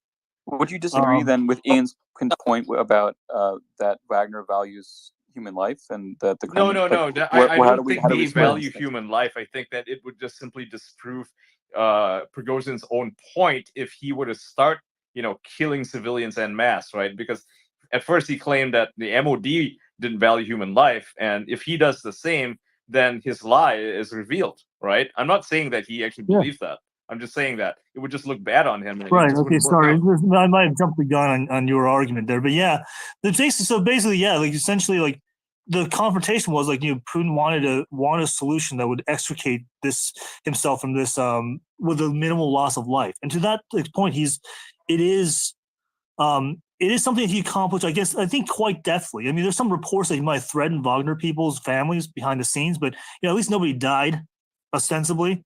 So in this regard, like it has defused the situation, but I do want to say too, like there is probably going to be a hit to Putin's own credibility. Like the people saying that this is not like Putin, basically he saved lives at the cost of his own credibility, which might actually paint a more sympathetic picture of the man, but I do know from some diplomatic chatter, down the grapevine that this is having an effect. Like they do treat Russia less credibly now.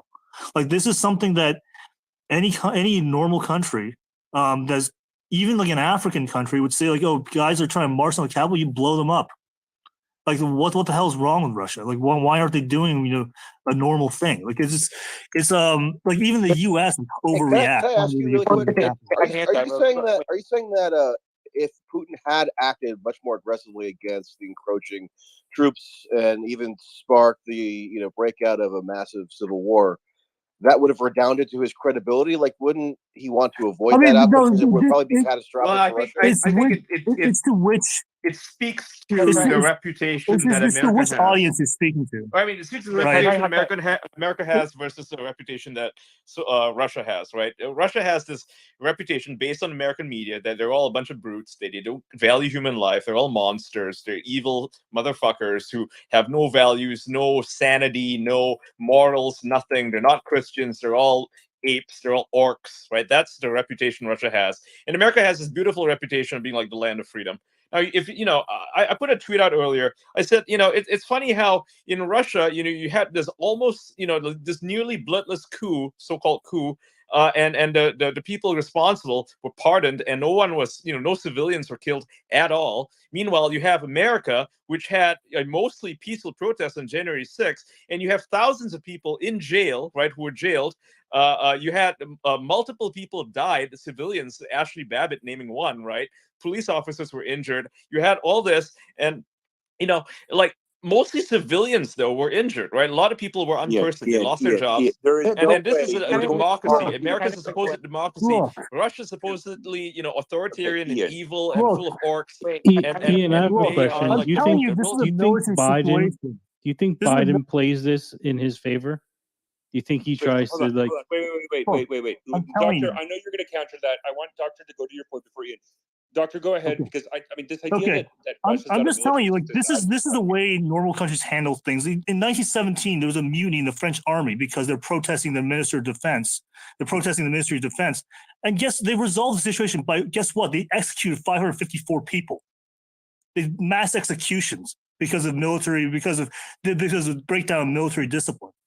That is how a normal country deals with this stuff. But the thing is, again, Putin is a humanitarian in some sense. Like he took the hit to his own reputation as a strong leader in order to resolve this with the least amount of bloodshed possible.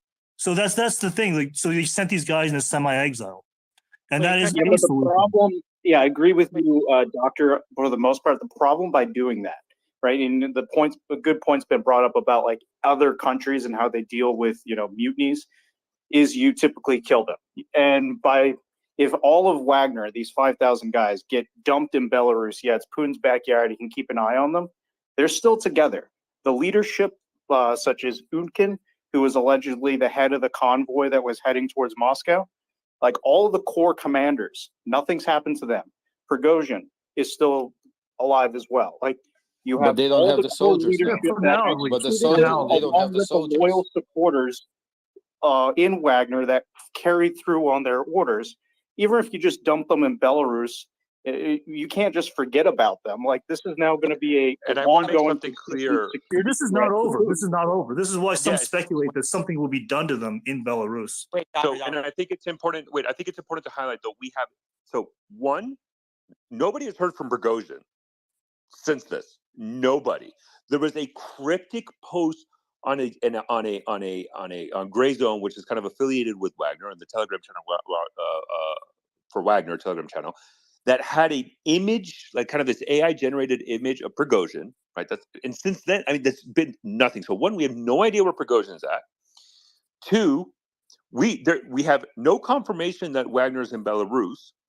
Three, we have really no idea of what has happened to the Russian military that defected to Wagner. We have no information of what actually happens to the current Wagner fighters. The assumption is actually although the agreement was to go to Belarus, what Wagner said after the fact was they were going to go back to Luhansk, which was their base of operations after Bakhmut, right? But since then, we have nothing of any clear information. And to be absolutely clear and to understand, Ian, where I'm going to heavily push back on this idea, this notion, I mean, the Russian military has a history of absolute disregard for their soldiers. I mean, I'm sorry, there's just no dispute at this point, even from Russians in Russia, soldiers complaining of like not. I'm not talking receiving the about the equipment Russian military. I'm talking about Russian people. But and also let's keep this in mind. We're saying that Belarus did some sort of deal. What could Belarus offer Prigozhin? What's the difference if Prigozhin went to Belarus or he went to St. Petersburg? I mean, Putin could reach him in Belarus just as quickly he could reach him there. And what could possibly Lukashenko offer Prigozhin without Putin's authority? So I think what all sorts are saying is 100% right. We haven't heard from Prigozhin. We don't know exactly where he's at.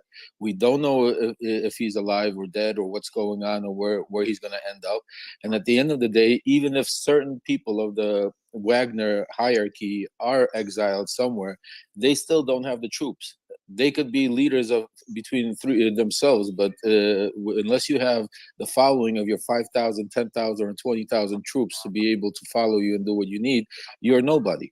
Wait, can I just hop in real quick? Just a couple things, right? So Putin, I'm sure, thought about whether or not he should go and completely go all out on that Wagner convoy. I'm sure it crossed his mind at some point, whether it have been the 48 plus hours he knew about this or whenever he figured this whole thing out.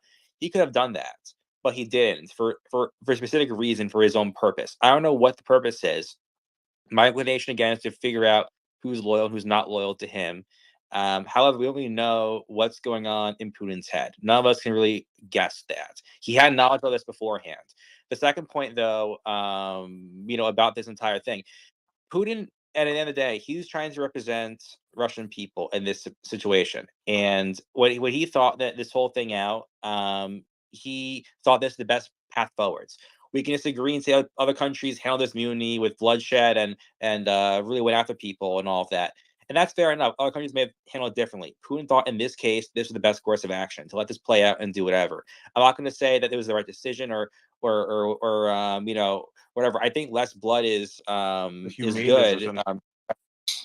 Also, you got to keep in Can mind I, they're in the what middle of a about war. They're in the middle of a war. I mean, if there wasn't a war going on, maybe he would have reacted differently, and maybe he would have wiped them out right away. But right now, his country is in the middle of a war. That to start another confrontation inside your own country, it would be, I mean, I think stupid. So all of the people turning around and saying, I think, Can I ask you a follow-up But the question? Like, if bloodshed you're doesn't saying have that to be Prigozhin big, is dead, do you just quick question, Lev. Lev, like, you're saying Prigozhin basically is dead man walking, which makes sense to me. If you were him, what are you thinking, and what are you gonna do? Like, you don't want to die, so what do you think he's gonna do? I think he's negotiating financially. I think he's trying to figure out how he could pay his way out of it, because he is an oligarch. He has a lot of assets in in Russia, excuse me, and all over the world. I think he's trying to figure out how he could land himself a safe harbor and get out as quick as he can, wherever he can, and stay low. I don't think we're going to hear from Prigozhin one way or the other, either if he's a dead man or if he goes undercover and just disappears. I think. Wait. If I may, too, I do want to ask the question to Vaughn. So, Vaughn, let's just hypothetical right now. This is completely hypothetical. Prigozhin is in Belarus. Let's just say, right? He's in Belarus. Wagner's military formation is intact in Belarus. They got pardoned. They got what their demands. They are still an independent structure within, the Russian military, etc. All the demands that Prigozhin negotiated come true. And more importantly, Gerasimov and Shoigu get removed from power, right, from their positions of the Ministry of Defense. What do you think the subordinate generals, let's say your Sorokins, for example, and other Russian generals, how do you think they're going to take that? Do you think there will be content within the Russian Ministry of Defense that Prigozhin basically, because of brute force, managed to fire the two top generals? Do you believe then that the underlining generals and commanders of the Russian military will be happy of that situation? I would appreciate if you're going to ask me questions that are not quite this loaded. Just as an aside, this hypothetical It's a leading question that only has one that is a answer. hell of a leading question, and I am insulted almost that And a hell of a by it. hypothetical also, as that was a But really hypothetical. again, what are the Russian generals? It's not a gonna say? I think that's an important question. We know that isn't the case. We know they're not. We know they're signing a contract. They're being reintegrated into MOD's command structures. Wagner effectively doesn't exist anymore. So you Except think they those? do and they don't, though, Vaughn. Like, So, yes, go ahead. as an organized entity in Ukraine, they don't exist. But if you look at it, so like, I don't believe that they're all being shipped to Belarus, like David earlier was saying. Well, exactly. Then this hypothetical isn't hypothetical; it's an alternate reality. But when you look at the actual manpower, though, like they still exist. If they're kept as a single entity, let's say they all sign a contract with the MOD, or at least the ones that didn't quote partake, right? If they all stick together, you as a Russian general, you can't trust them to be together because you at least had 5,000 of them with the senior leadership, and there's been no punishment among the quote ringleaders, if you will, right? The senior leadership of Wagner also got off the hook. You can't keep them together because they just showed the entire world that 5,000 guys can steamroll unmolested across hundreds of miles of Russian terrain deep in Russia with no serious rebuttal. And if you split them up into smaller groups and integrate them with regular Russian military units, they're not going. Those Wagner guys aren't going to be trusted either. Like even if it's just like a couple dudes, thrown into a random regiment, how do you think they're going to look at their new Wagner compatriots? You can't. They're not going to be trusted wherever they go. Let's make it less leading. Sorry, let's make it less leading. The reporting comes out that it's true that Shoigu and Gerasimov get removed from their positions, or at least Shoigu, right? That Shoigu gets removed. The only reason why he got removed is because of what Prigozhin did. If that's the case, how do you think the Russian MOD will feel about that situation? The Sorokins, for example, the military district commanders, how would they feel? Vicky, and I think Lev can answer that better than I can. Absolutely. First of all, I don't think they get removed, even if he wanted to remove him right now, because it would cause a lot of uncertainty between all the other generals and all the other top brass. But the other thing I want to mention is that we're assuming and keep saying that they got the hierarchy, Prigozhin and his people, that leaders of Wagner got off. We haven't heard from them, so we don't know what is going on with them at this moment. We don't have any videos or reports of them coming up and saying, "Oh, we won," or "We got this done." Now this one's going to get taken off. They've just basically disappeared off the planet right now. So as far as what we know is that we have a statement that they've been sent to Belarus. That's it. So until they come out and we see them, and I could right now just rather assume that they are no longer important and they no longer have anything to do or say if they're still alive. Right, guys. I think this is an apt time to begin to wrap up. So, Von, I want to hear your thoughts. Can I also ask a follow up on a question I put to Doctor earlier before we wrap up? Go for it, Michael. Yes, you can. Great, thank you. Okay, so Doctor Snecker something down there. Yeah, I wanted to go back to our exchange before on whether Putin would have garnered additional credibility had he taken more aggressive, violent action against the encroaching forces. I don't know. Can't you imagine a scenario where Putin presiding over the onset of a cataclysmic internal civil war, meaning the outbreak of large-scale internal warfare? Couldn't you see that as far more damaging to his credibility? I mean, he's the head of state of Russia. He's presiding over Russia's descent into internal mayhem and destruction. If we're going to talk about credibility, which is kind of a questionable concept to begin with, I don't see how that interpretation of that course of events wouldn't be catastrophically worse for, quote, credibility of the president of a country. If he preserved the continuation of the country, however, rather than hasten its descent into civil war, it seems like that would be credibility burnishing. Now, I obviously think it's true that this whole incident exposed the frailties of the Russian state just by virtue of Wagner being able to march and seize the military headquarters that they did, and then get to Russia, or Moscow rather, unimpeded. Yeah, clear that exposes like Putin lacks the kind of all-encompassing control of the state that some might have expected that he wields.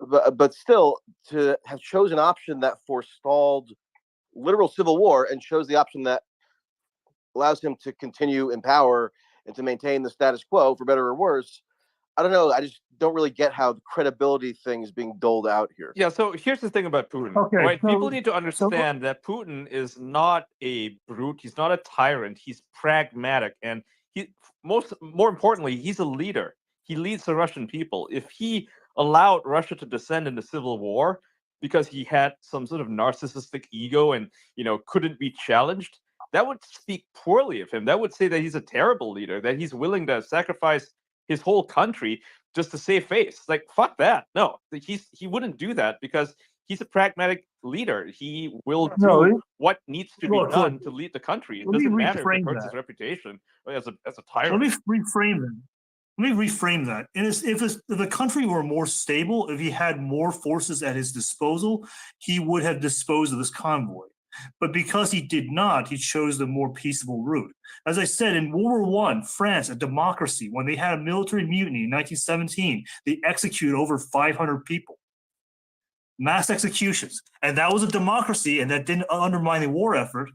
because the state at that time was more stable. Than I guess one thing that it has shown is that Russia is perhaps in a more precarious sort of political environment than people realize. So in this sense, it did objectively diminish Russian international prestige. Okay, I actually do agree that if it's going to cause a wider war, that it's not worth the risk. But still, because Putin could not end this with decisive action, and they got within 200 miles of Moscow, it is not a good or reassuring look for any of Russia's allies. That's just objective. I mean, yeah, this sure, is it's not a good or reassuring look. But I'm not sure how invoking France in 1917 is really an apt parallel, as though everyone should aspire to the same standards of France in 1917. That sounds pretty barbaric, actually, just do a mass execution that's pretty in the fucked midst up. of warfare. Is that like a credible tactic these days?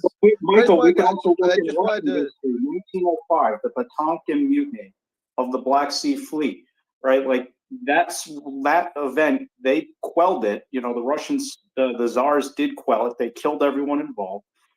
But the end result, it was similar to this Wagner. I don't like calling it a coup. I think it's more akin to a mutiny. Yeah, and I would also like Michael, wait, hold on. If I may, sorry, hold on. There you go. But again, okay, Michael, let me put this question to you. If this The happened czars in China, not under in power Xi Jinping, anymore, and or neither is the Ian, French government of okay, 1917. Ian, if this happened in China under Xi Jinping, where some Chinese general did this and they stopped it, is anybody going to question that Xi Jinping would have just killed everybody? And would no, and because he wants to reassert authority, I think that's a logical. I don't know what he would do. I don't know what he would do. Can I answer? I have no idea if he would do I don't that. know what he would do. Can I step in? Hold on. I don't know if he would do that, and I don't know that if Putin simply had the state capacity, which I agree has obviously been severely diminished. But if he did have this state capacity to exert dominant, violent control over Wagner, I'm not sure that we could just assume speculatively that he would have done it, because that's still, even if he had wielded more power, would have resulted in the outbreak of preventable internal bloodshed. And I don't know, these Wagner soldiers, Putin was characterizing as having been heroes for their sacrifices in Bakhmut within just the past couple months. So you're going to tell me that just if he had more planes or tanks or something on the periphery of Moscow, he then would have just started willy-nilly bombing the glorious heroes that he was still continuing to extol for their battlefield heroics? I don't know. I'm not sure that that's a settled thing. That would make him look like a monster. He would never do that. Yeah, I mean, and he would have I destroyed a lot of his own the adroit move for any infrastructure. leader would be to prevent the escalation into devastating internal strife rather than exacerbate it. And it seems like you're calling for, or it seems like if we're following this logic to its fruition, in order to maintain credibility, a leader has to exacerbate elevation the onset of Also, guys, guys, and killed Russian soldiers. But also keep in mind where Putin would have had to have attacked Rostov on the Don, where all his military support actions are going against Ukraine. So he would have had to take a chance of a lot of it getting destroyed, and it would have hugely. I mean, if they would have came in from a different point, maybe. But you're talking about they took control of the Rostov on the Don, where the whole military source for Ukraine was. So, I mean, it would have been catastrophic for him. Right. I mean, this is a situation they basically did not have a good option to end this decisively. If they bombed them as they crossed the border before they got into Rostov, that was an option. But the thing is, it wasn't taken. They got into Rostov. They didn't actually take over the Southern Military Command headquarters. They just parked next to it, and they kind of stared down the MOD soldiers guarding it. So this is the kind of the situation. They basically used them essentially as hostages. It's a very dirty tactic. They also snuck in, according to some reports, they snuck in mixing with those civilian traffic. So maybe they could not have even taken this option because there's too many civilians around them. So this is, again, there were perhaps opportunities to do this before they entered into Russia. But once they entered into Russia, started mixing in the cities, Putin chose the option that caused the least bloodshed. But again, this should not be spun as a kind of victory or psyop or whatever, because these Wagner guys, they knew what to target. they did some crippling damage to the VKS, the Russian Air Force. I mean, this is not something that can be easily recovered. They only had maybe a dozen of those EW helicopters. They lost 3 in one go. So it's just, I can't, like, all the people saying it's 40 chests or whatever, you just gotta, like, be objective about the way that, you know, this unfolded. Is like, again, they basically got away with killing Russian soldiers after Putin made this speech, like, we will, you know, bring you to justice or whatever. And then what happens? They just kind of, the announcement is like they just parachute into Belarus, and they're just kind of like in just away and not a concern of the state. I guarantee you, this is not over. There will be something done to them. We don't know what though, but we will be at a time of, you know, Putin's choosing. It'll be on his terms, whatever it is. So yeah, Ian. So we're So gonna wrap. I'm gonna. Can I say my piece, if you don't mind, very I was quickly? actually gonna go to you for closing one. Awesome. So look, we're gonna close up. So Vaughn, you normally give some very good balanced analysis. So I mean, say what you got to say, and then just sum up what you think the immediate next steps are going to be pertaining to Prigozhin, Grasimov, Shoigu, and Putin. So just a quick wrap up. Okay, sure. What I was going to say is, a lot of people are talking about how Putin would appear stronger if essentially made what happened yesterday into an actual shooting civil war where Russian forces are firing each other, and that is honestly ridiculous. He doesn't look strong waging a civil war in the middle of a war. And people pushing that, you have to ask yourself what their underlying motivation is, because it's not methodological analysis. That said, about what to expect in a short term, Prigozhin, I mean, he's in exile. I don't know. We'll expect to hear very little from him in the coming days. Eventually, he'll probably be disappeared, but I'm not committing to that. In terms of Wagner, they'll take their they'll be reintegrated into the MOD, take their positions, and I don't think we're going to see any big changes in the coming days. For Gerasimov and Shoigu, I'm going to be honest, I don't like either of them, so I'm biased when it comes to them. But they may or may not be replaced. Ultimately, it's going to come down to the Siloviki, because they're the power brokers, and these two guys are Siloviki. So it's going to... Ultimately, Putin doesn't decide who comes and goes. The Siloviki does. Just like they decided to put him in power 20 years ago. I know what's going to happen to Prigozhin. I actually have some insight into what's going to happen to Prigozhin. You guys want to hear it? Yeah, go for it. Yeah, he's going to become a reality TV star, you know? Like, he'll appear on The Voice. He'll just pop out of a box, and then he'll start singing a song dressed as a clown. You know, that's usually what happens. He'll be Trump's running mate. Trump's gonna name him as his running mate. Exactly. Yeah. He can be on the show with Giuliani. You know, like he'll just pop out of the box, and then they'll have him in American Idol as a judge. Okay. Right. That just for the viewers, that's a bit of banter in case people say that that's Ian's real analysis. Right, guys. Appreciate your time. I appreciate you coming on the spaces, and we will see you the same time tomorrow. Most likely, it's going to be